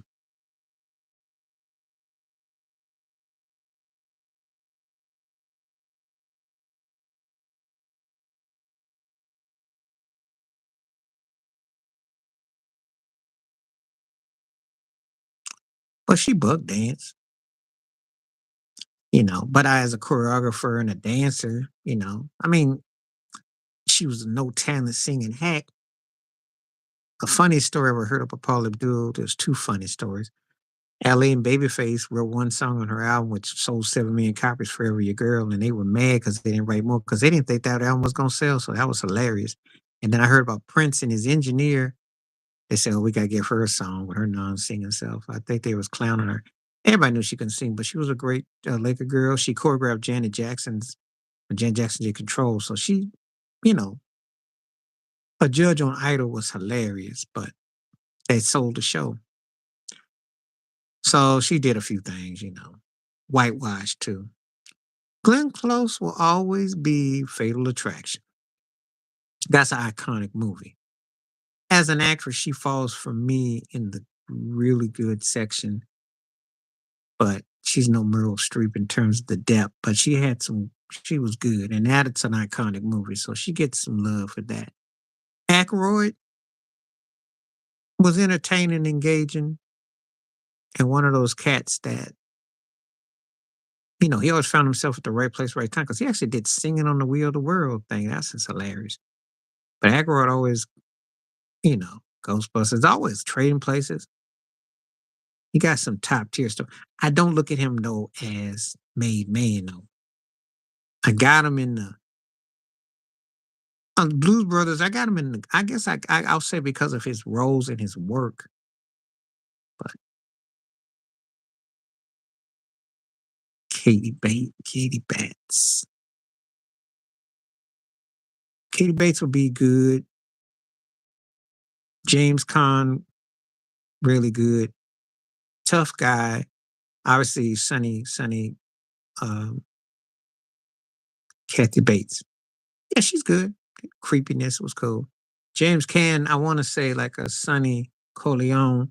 Like when he had the meaty roles, he was tough and effective, but he didn't really translate beyond because he wasn't uh, a leading man. He was a side to the man. He had a tough guy vibe and he had a coolness about him, but he wasn't a leading man. Man, they expect you to be a certain way, so that's the only thing that works against him. It's kind of like the Tommy Lee Jones syndrome, was because he's got that voice and that darkness, but he can never be a leading man to carry a movie because you got to have a certain appeal and charm. And he's just like he doesn't have that, but he was very good actor. Cheech and Chong are made men. They were toting it up and everything before it was fashionable.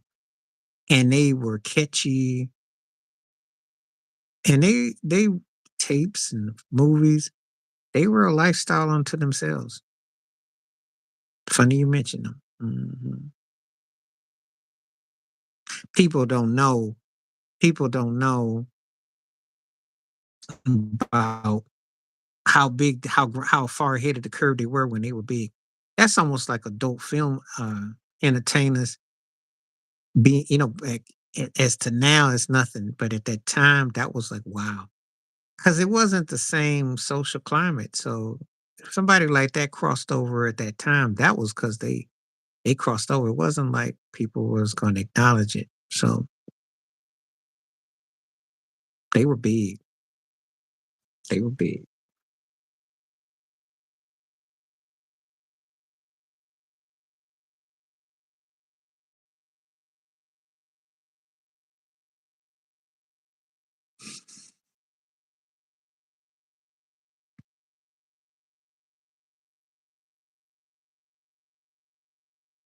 Rocky Horror. Well, you could call it the Rocky Horror. Obviously, Carrie. Carrie's, yeah. Still to this day, that ending. Uh, The Omen, Animalville Horror. Let me tell you what I like about horror movies. And let's see if you can find this funny. White folks always like, go on back there and get my comb and get my corn collection. And then there's that monster ready to snatch them up. I always noticed that. It made white people so dumb in horror movies, the stuff they do. Always like Psycho and all that. Yeah, white folks always like, go on back in there and get the ashtray. It's all the way there. Think, am I lying? Am I lying? Black folks in horror movies get ate up and killed before you got a chance to even remember they were in there, but they be running. But white folks be like, go on in there and you should see the ashtray over there by the fireplace. Now the monster is in front of the fireplace and is in in the way, and they'll say something like that. I've always noticed that. And now I used to like watching horror movies with girls, especially if they screaming. That'd be hilarious. But it work in your favor in another life, another time. Or you watching the horror movies with your homeboys and like like if you're watching it right, somebody does something like they throw somebody or like you can't see it, something comes out and it's like they're trying to scare you. So some crazy stuff. So like those were like some of the best times because like you watching a horror movie, um, you know, with your boys, y'all, someone's making a joke and they pulling a prank, like that's hilarious. But if you're watching it with a female and you dig her and she gets scared, that's a whole different horror movie, which can actually be, yeah. Oh, yeah, there's always somebody sitting up there like, yeah, I ain't scared of nothing. I ain't worried about nothing. Yeah. And then, like, one time my grandma's house, I was watching horror film because homeboys came down. And so there was a maintenance dude. And we took out like a paper or something. And I think we threw it by his leg, and that dude got all freaked out and was like, ooh, the music. So, yeah. Hmm. See, that's back when horror movies counted. Wasn't no anime or no trick photographer Matrix style. I'm talking about real horror movies, not that trickery they've been doing. You know, that's what I'm. And the birds. Yeah, I'm glad you mentioned the Hitchcock. I was behind some woman and she was talking about that movie. Yeah, Hitchcock had it was down pat. I still remember when that bird was tearing up that blonde hair like it was a bucket of KFC. It cracked me up. Yeah, Amityville Horror. I think James Brolin was in it. You remember they sent him to go back in the house to get some stupid stuff or the birds. And I told you before, horror movies are hilarious for me because they always make white folks look dumb. If you think about it, you never see black folks like, yeah, I'm gonna go back in there. Like when you saw Get Out, brother bugged up, got out. I'm just saying. you notice the racial difference in horror movies. It really is noticeable. And if I was a comedian on stage, I would use that as a line and I'd knock people out because they couldn't argue with me. I said, why is it black folks in horror movies, they be running out of there. They ain't like, we getting out of here. They be running. Because I remember that one Friday the 13th movie. Dude had a Jerry curl and he went to he tried to get run up out of there. Greasy head and all was getting up out of there. White folks in his home were like, well, let's go on over there again. Let's not be scared. Crack me up. There is a racial difference in that. I don't know if a white dude be directing the movies and so we know how this is gonna work. Yeah. True that. True that. But them horror movies is really noticeable with that. But no one ever calls white people out on white horror movies that's white. It's just like, it's kind of like when white folks stick their hands in the zoo, mess with the animals, all just put our hand there. Might lose half their fingers. Yeah. Yep. Yep. Cracks me up. Stick your pinky in there. It's okay. It's all right. So, yeah, it's true. I be cracking up at the stuff that flies. I'm like, just really, just.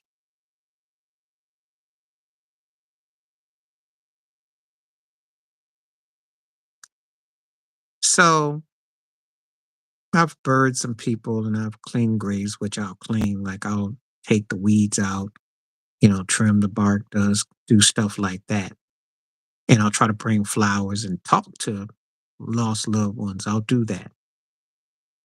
But I ain't trying to sit up there and roll on it and, dance on it and all that. I go there to do work, digging and trying to clean it up, trying to make it look presentable. But yeah, the Ouija board, they'll get up there and start playing tic tac toe. Well, you died, you were born in January X, and then you passed in June. Oh, yeah. Oh, yeah, they do. They do. They sit up there doing stupid stuff. Yeah, they do. They do. It is different. Mhm. It is different. We tend to go there for different purposes. We be going there to be playing. So, yeah, you nailed that. No. So, it is different.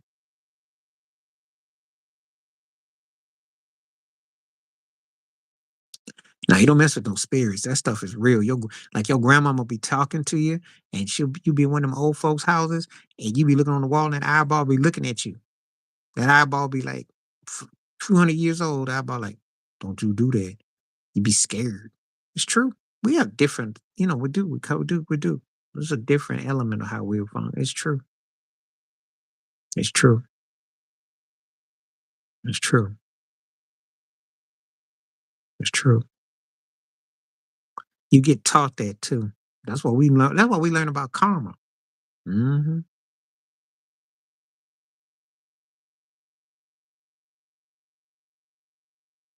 So,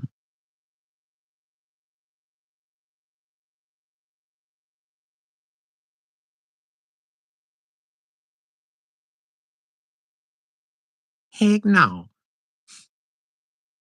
And somebody white will be like, let's go over there and use that cremator. And let's put a little bit on our face for like face powder. Like take some of that cremated, see if I smell like.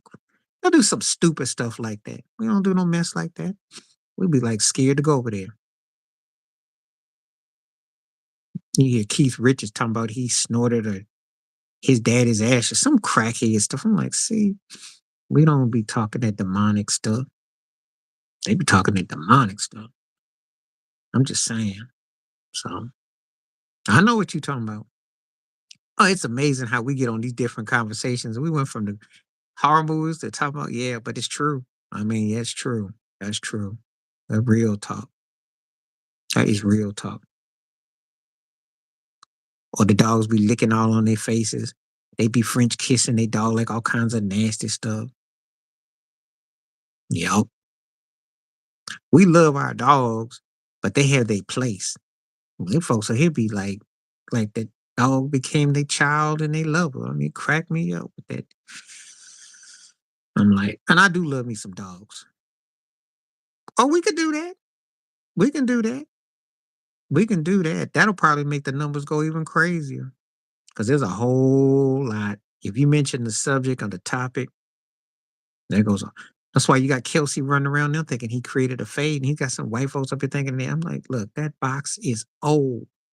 That's not even the first white box I saw like that. Chris Mullins was rocking that white box back in the 80s, but he didn't have no platform and he didn't win nothing to get that kind of, you know.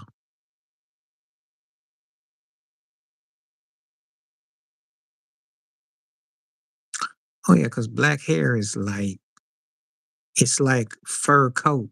It's like, oh, I didn't struck it. I'm rich. I'm cold. Where'd you get it from? Can we have that? Cracks me up how they'll stop and just look at you like, yeah, they checking you out.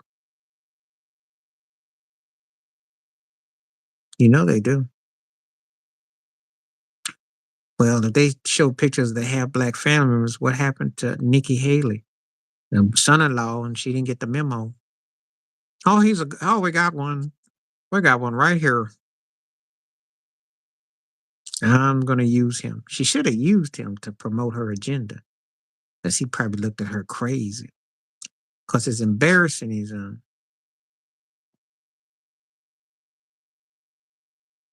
Oh yeah, they do. They do. It's always sexual. I mean, gotta remember, especially when you're not used to it. I don't care what white folks say. When you're like a new flesh, they don't know how to react to you. Well, if he was a tap dancer, she could. He's like, look, my mother-in-law, she's kind of white. And it'd been funny how that exchange would have been. Because deep down, some of them dark skinned East Indians be hating black folks. So that she turned white and then she has to use that to flip away. That's some twisted stuff. But, you know.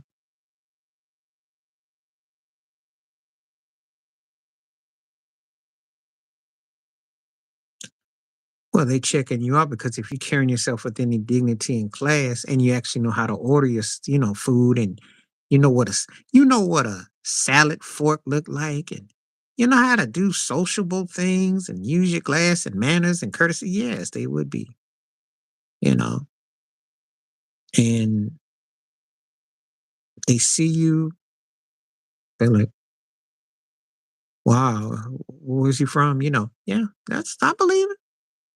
Oh yeah, they watching you. People don't understand. They be watching.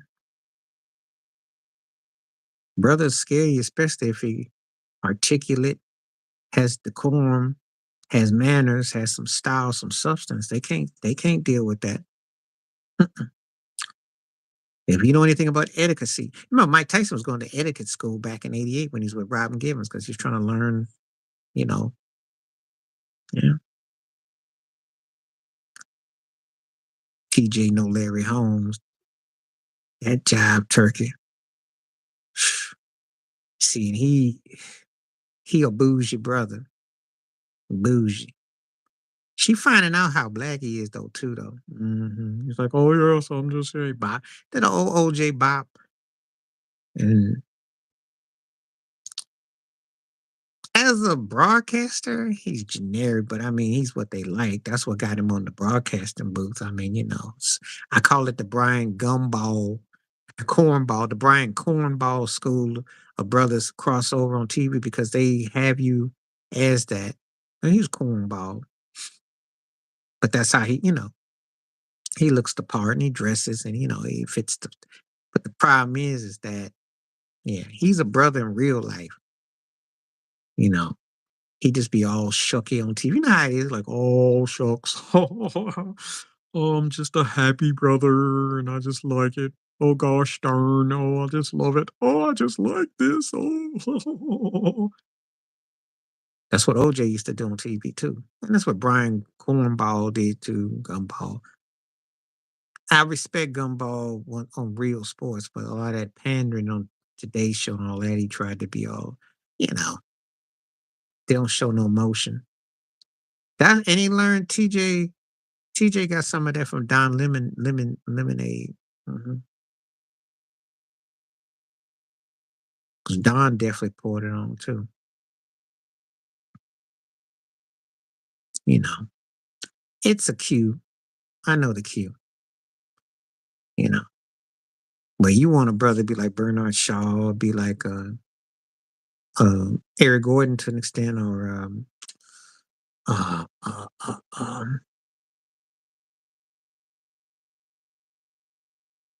why am I not thinking about the brother on 60 Minutes? He was great. Al's cool. Al's cool. Ed Bradley, so I was thinking of. Al's cool. Al's cool. Lester Holmes is cool. Al's cool. Al's old school brother. He got crossover appeal, but he got brother in him, and he got a way he talked. I see how he carries himself. Al's cool.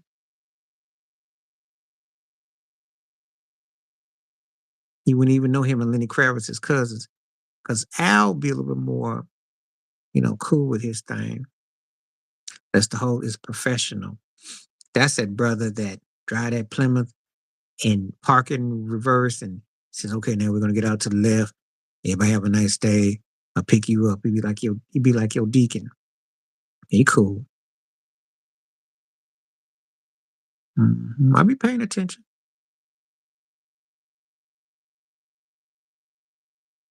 But yeah, they only put you on TV if they think you're gonna shuffle. That's all. Especially if you got a boppity, they got you dressed with a certain suit and they got you right where they want you.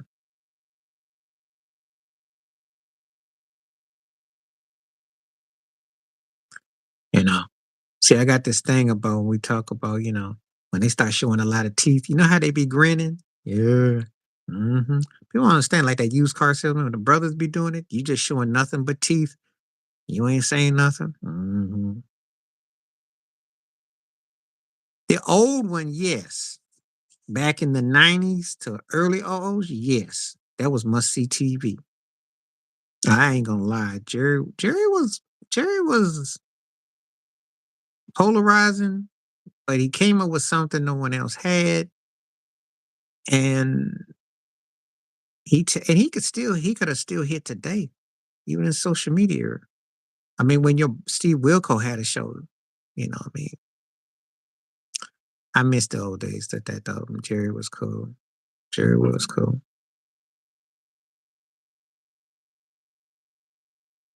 Maury Owen was because you're the daddy.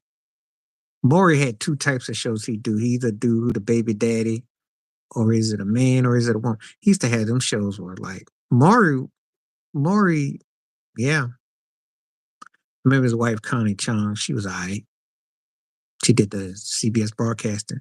She let that turkey that was CBS all put his hands all on it though. They got him up out of there. Or they had they had the scandal, but they didn't really mess with him.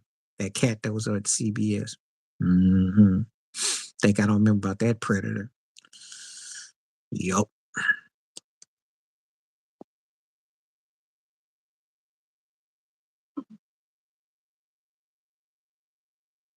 I remember all that.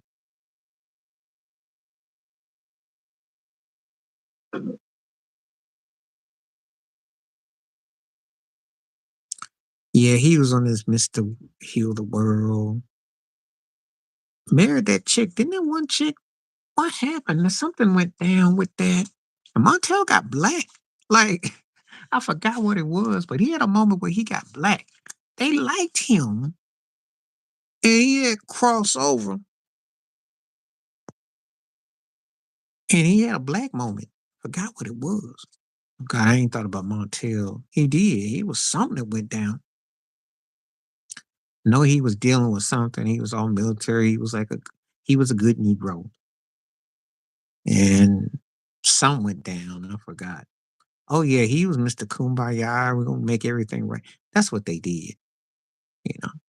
And I forgot what happened. Forgot.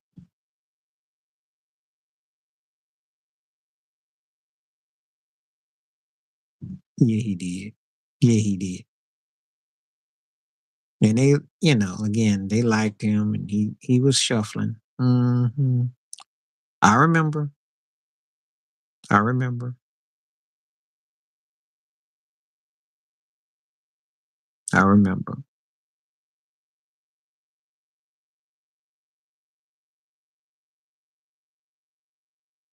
He played that TV role real good. Mm.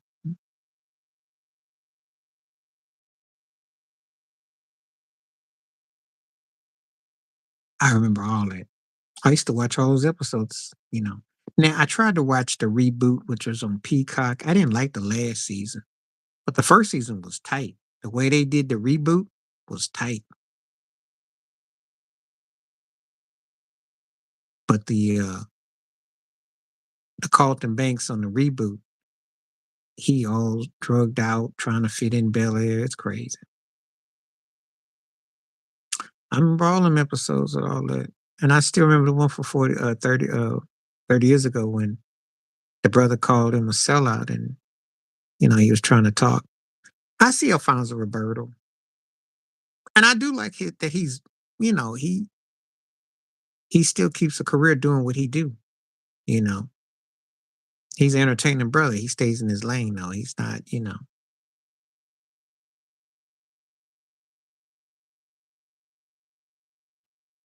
Well, the reason just because Will was a cornball too, but he had some street.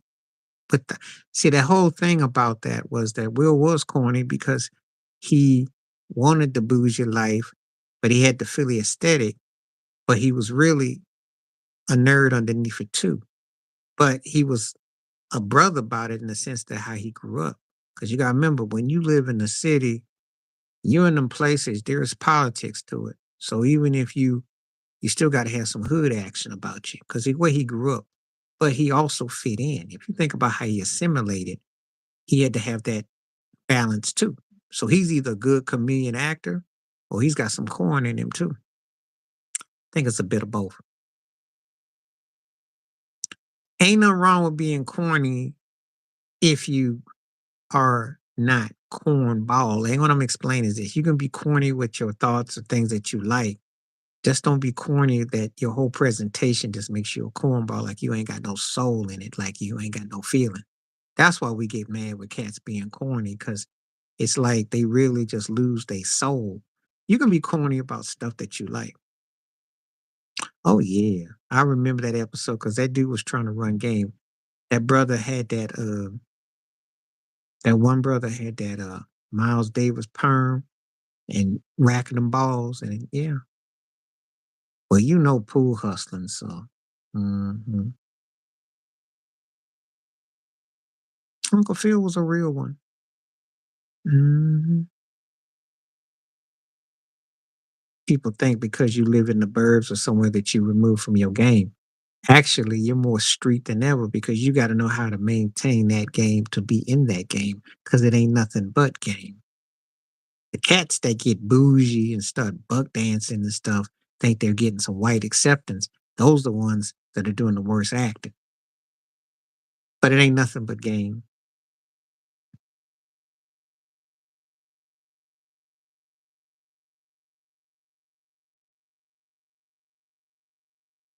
So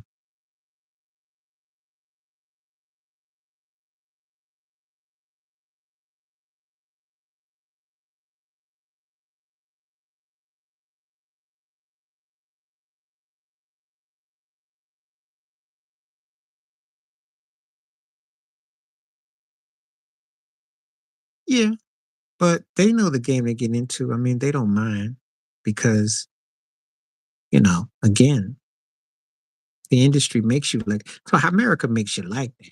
And I'm not condoning it, but it is in part to the slave mindset. I mean, everything goes back to the mindset. But black folks, by and large, in America, with 3Ks, as I usually say in my videos, and I'll keep it live, real, be acting. Not saying that you buck dancing, but you do be acting. There's a difference between buck dancing and acting. You act a certain way to work within your sect or where you are.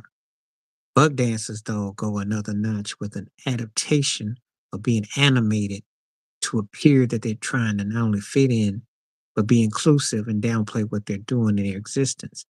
Acting, you do enough to stick to the script of what's being presented.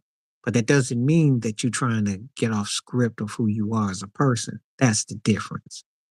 So you can act and articulate in English, but the buck dances are like going over, bend over backwards to make sure that they know that the mass ain't got nothing to worry about. I'm not like them type of thing. You know that I'm not like them and I don't like that.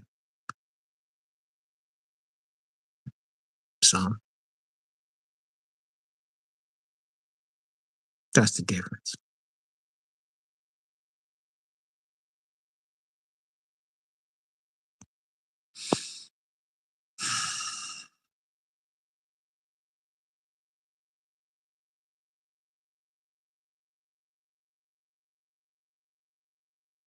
Pretty much. That's true. I ain't even arguing with that because they so happy that they got white acceptance. They don't know what to do. But if somebody black says the same thing to them, they'll be looking at them, rolling their eyes like, what you mean? So, hate to say it, you nailed that one, JB. They sure do.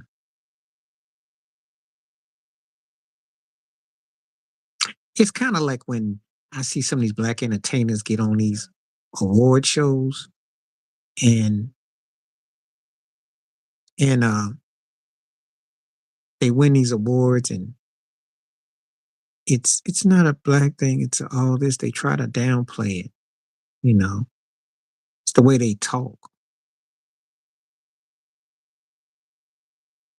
Oh yeah, they do. You know, and some of the most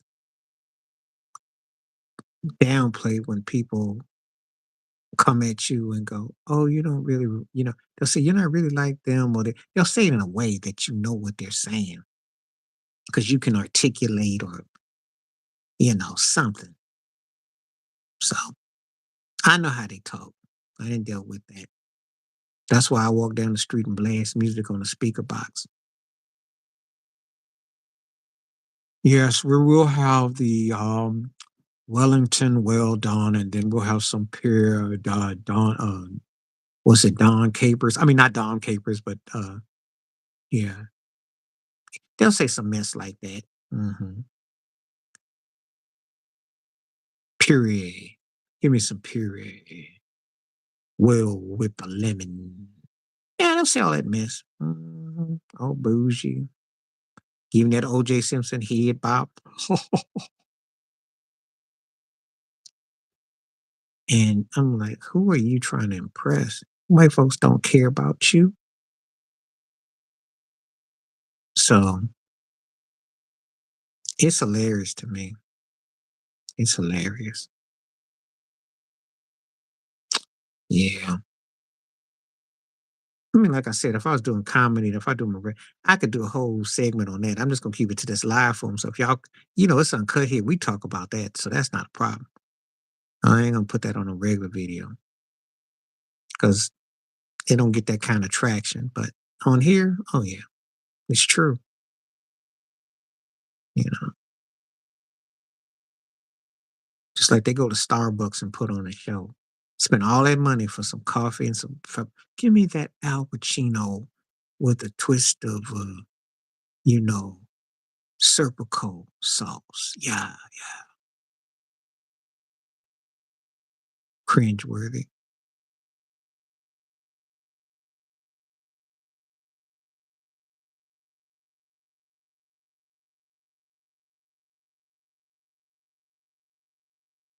So yeah,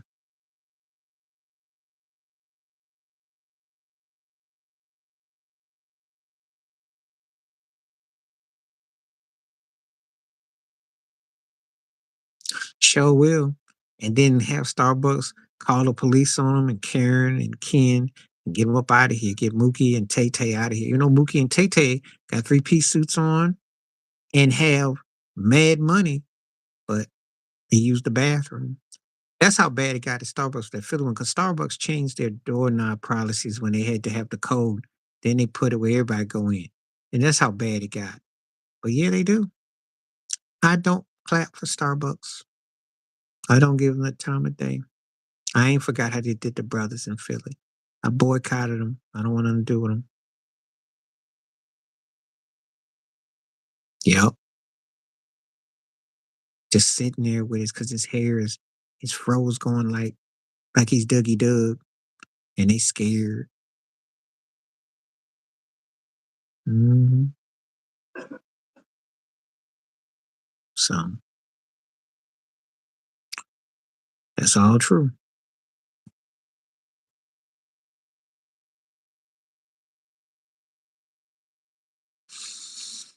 I've seen it up close. I have seen it up close. So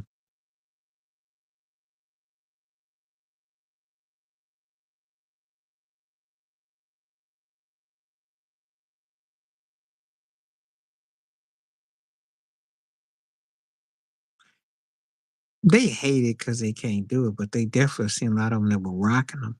I remember seeing them rock them. They just don't like stuff that they can't try to emulate. That's all. They don't hate them. They just can't get them. That's all. I told you I dealt with a white cat who had an S curve, Lester curve. Believe me, if they can do it, they will do it. They will. They don't like them when you work because you're not looking American enough. As if you're ever gonna be looking American enough. You won't.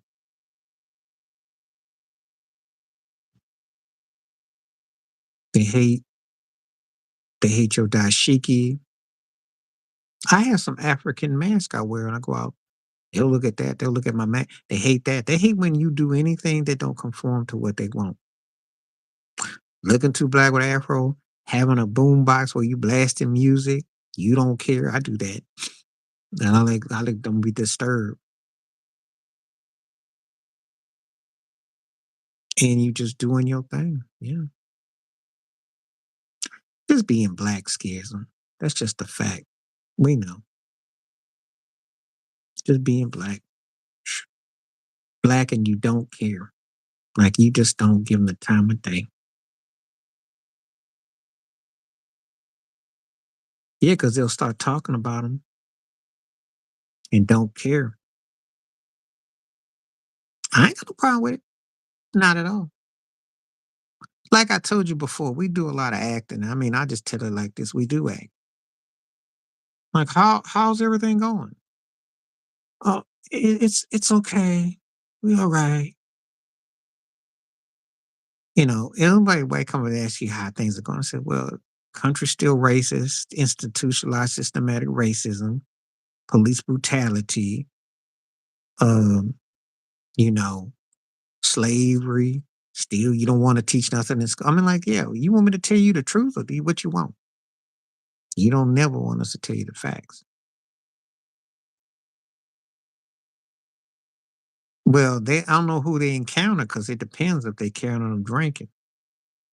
The only reason why they count on them drinking is because they'll get called out their name. That's why. But drunk black folks scare black folks too. Especially if you at a fish fry and it goes wrong, someone burns something, and then they got a word for it. They give you that look. They don't even say nothing. They just give you that look like, wrong with you? What's wrong with you? What is wrong with you? Why you can't, you can't cook? What wrong with you? There's some eyes that, that's the scary part. It ain't even, the other stuff is like the afterthought, after party, but you put them eyes on you, oh yeah, your butt is messed up. So that's what's up. But I seen drunk black folks scare black folks. And the only time with white folks is if you know, of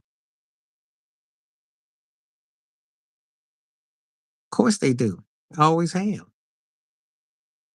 Especially like if you know, go to concerts or people say it. But white folks be looking behind them though. I said, don't let Lil Wayne get you a two-piece Will Smith sandwich. Cause you see, you just cause he up there and he's delusional, he high and he's self-hating and loathing. Don't let that get you a two-piece. Get you a two-piece. Little yachty. So that's what they like to do. And they always crack me up how they always say, well, black folks watch too much TV. They live in it. Well, no, white folks do more because they use that as a weapon to sell their defense. Because I said, well, I heard it. Where did you hear it at? Who told you it was okay?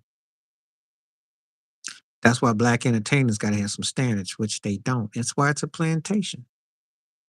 You ain't gonna never ever call white folks out like that.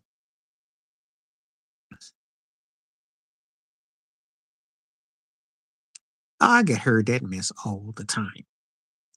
All the time. And when OJ's trial was going on, oh, I got black friends. I got where they at? The only thing black I see around you is your nails. Like your fingernails got some dirt on them. That's about the blackest thing I see. Where they at? Where they at? Crack me up. It's very annoying because they uncomfortable with you. They don't know how to talk to you. You know why? Because they don't view you as human. People don't understand that. They don't see you as a human being. They see you as a slave.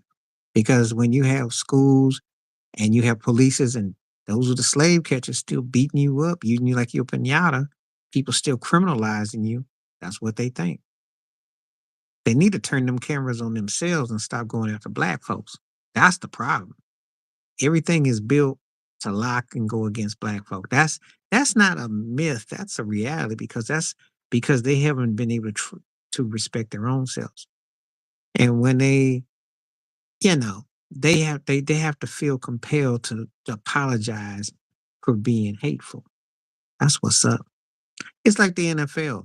They have all Black Lives Matter. Let's be inclusive. Let's love each other and all that mess, right?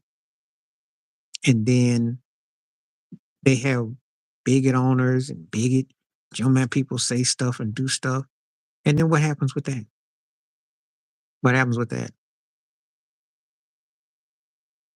So I don't know. She just don't say nothing. That's how I feel. Silence speaks louder.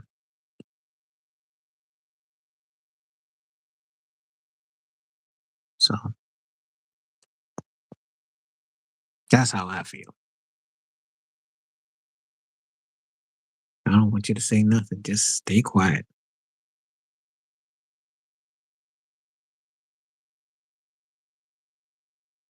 No, because he was wrong. She knew he was a bigot. Shoot, he lynched the brother. And, you know, so this that black comedian that's out. I just did the video about him.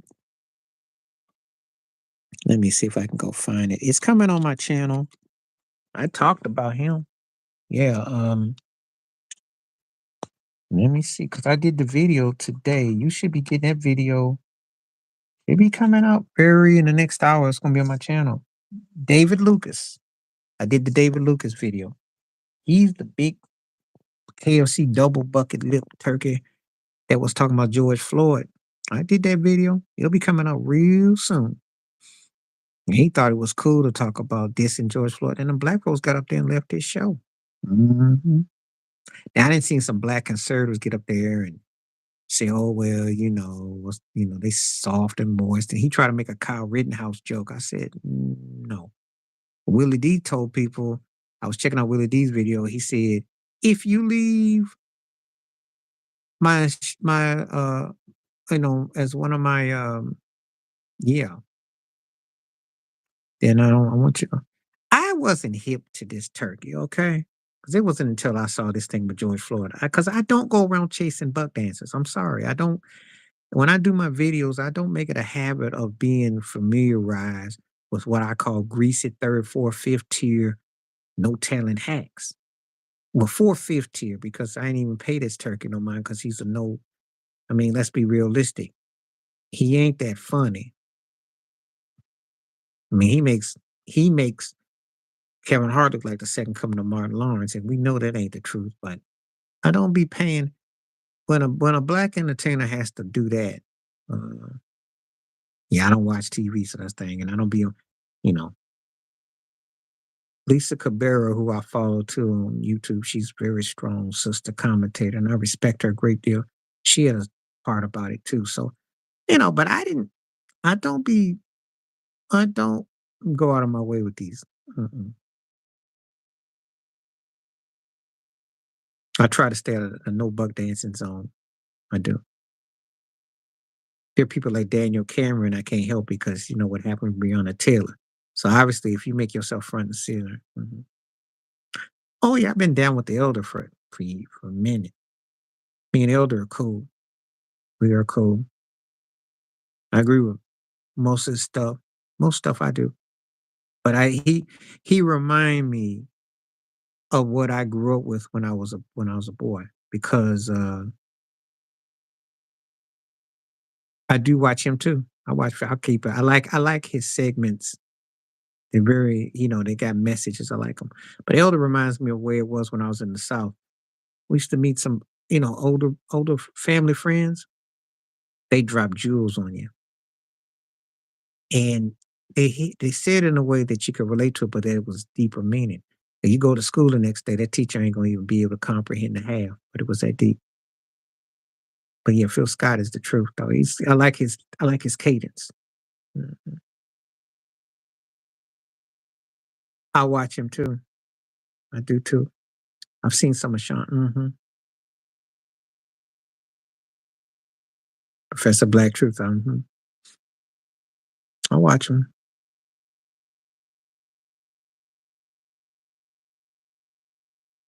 I want to say Your Black World. I watched that brother out of Chicago because I watch some of his stuff too. hmm Your World.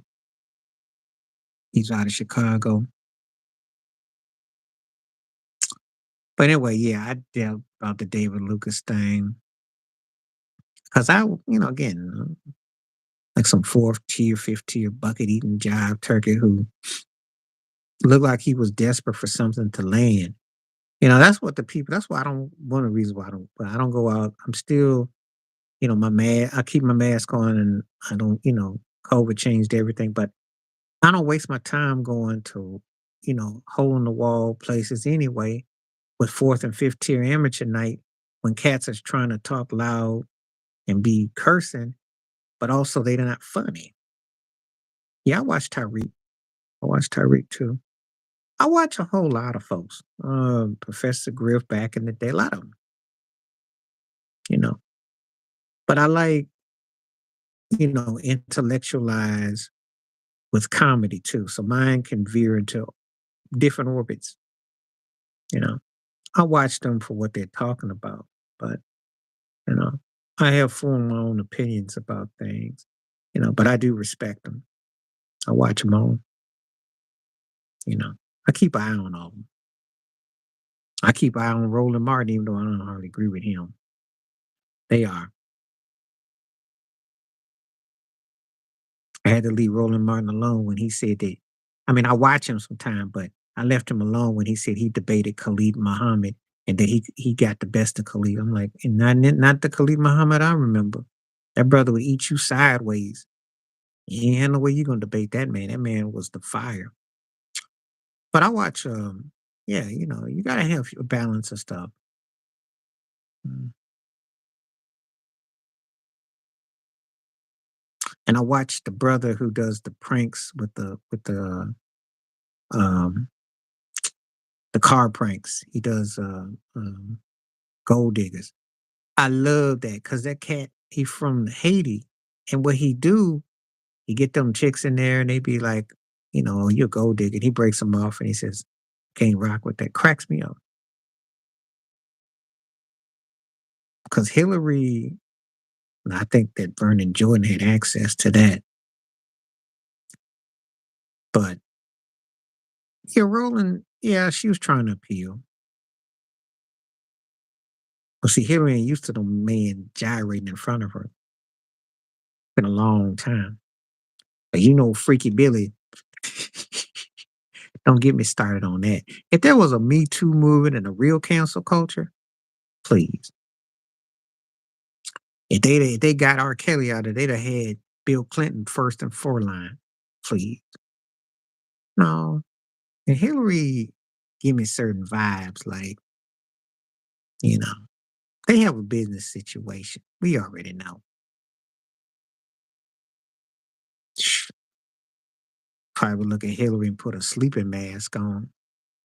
But mm, she looked, I don't know about fine. She looked all right. Body was, me and my homeboy used to debate that back then. She was, the face was cute and stuff. I don't know. I mean, she was all right. She was nice looking enough, but I don't know about fine though. But she was, you know, she wasn't better than Jennifer Flowers. Okay. Now, Bill had some bad chicks. Jennifer Flowers with the G. Monica was cool. She was cool. She had that smirky face, but she a nasty skank. I'm sorry. What the heck are you doing with old dirty dress sitting up in the closet? What the heck is wrong with you? That stuff stank. Like it smelled like a skunk on crack and just twerked out. The heck you doing with old stinky dress? Like I got the evidence right here. Here, we'll see. Here you go. Like what are you? Ugh. Ooh. I was like Scooby Doo. Ooh. You walking around with a stanky dress in your. And he was a marginal sax player, but I remember he tried to play a little blues thing. I remember. He got on Arsenio. He was clowning. He thought he was JFK meets Elvis. I know. He was a player. Don't ask, don't tell. I remember that one for the military. He always had a John. He was Johnny Cochran without being associated with Johnny Cochran. He always had a line like he played the dozens. He was a slickster. Had charisma, had personality. Yeah, and you know how them old hippies are. They some of the biggest bigots too. Don't let that peace and love fool you. He wanted to be. He was more of a Dixiecrat who learned some slick maneuvers. Because I do believe Hillary took him to charm school, polished him up. I'll give you that. But he ain't that deep though. She was the yin and the yang. She put the Clin in the ton. She was the one that had the spark plug to turn him out. He had the charisma. She had he was a Republican. He played both sides of the fence. He was the dude. The reason why he beat Bush is because he got called a draft dodger, but he had enough nuances to appeal to both sides because it's crime bill. That's what Joe Biden, remember 94 crime bill and Bill Clinton locking people up and going after the same. And you remember Sister Soldiers, the only one that called Bill Clinton out on his BS too. They quired her up, but she told the truth about him. Yeah. So they don't say nothing about old Free Willy. Old Free Willy, the original Free Willy. That's what he is. You come here on this show and you mention somebody's name, I'm gonna clown him, but he was Free Willy though. He was a real whale out of water. Remember, he was trying to mac on the Dixie Chicks. No, Free Willy. That's that's Bill Clinton, that politician. Yeah, please. Bigot too. He ain't much nothing. Cracks me up because Al Gore hated him so much he didn't even use him. Had he used him for Arkansas, he'd have won that election. They got stolen from him, which no one talks about because for all that mess that Trump made everybody go through with Biden, Al had his election stolen by old Bushy Jr. And remember, if anybody could have gone after people, it was him. So anyway, but anyway,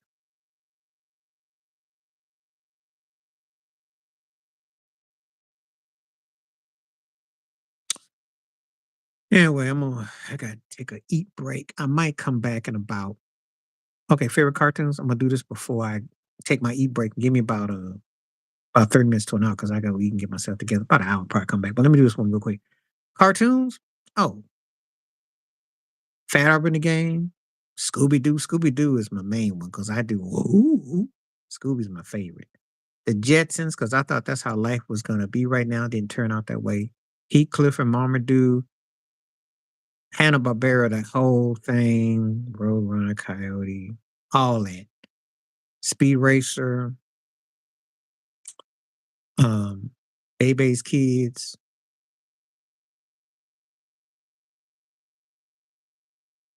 I like a buddy tried to turn me on to Ren and Snippy. That was all right. Um, Ren and Snippy was cool. Um, Popeye back in the day. Back in the day.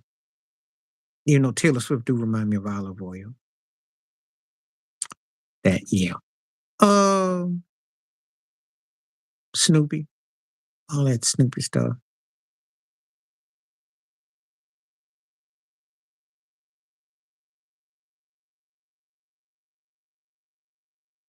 So, and of course, the Flintstones back in the day. Mm-hmm. Feed the vitamins. So, yeah, those things like that. So, those are good. That's my yeah. Those come to mind. Simpsons back in the day, but it's been on far too long. But back in the day,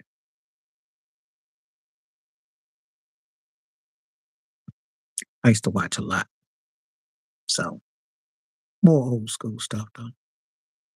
All right, so I'll be back in about yeah, give me about a half hour to an hour. Gotta go eat. But anyway, appreciate this. Much for respect, peace, and everything. Hold it down, stay warm, stay cool, keep up the questions coming. We had a great time tonight. Try to get back about an hour. Somebody comes on, I'll catch you. I'm go eat. I'll catch you. Peace.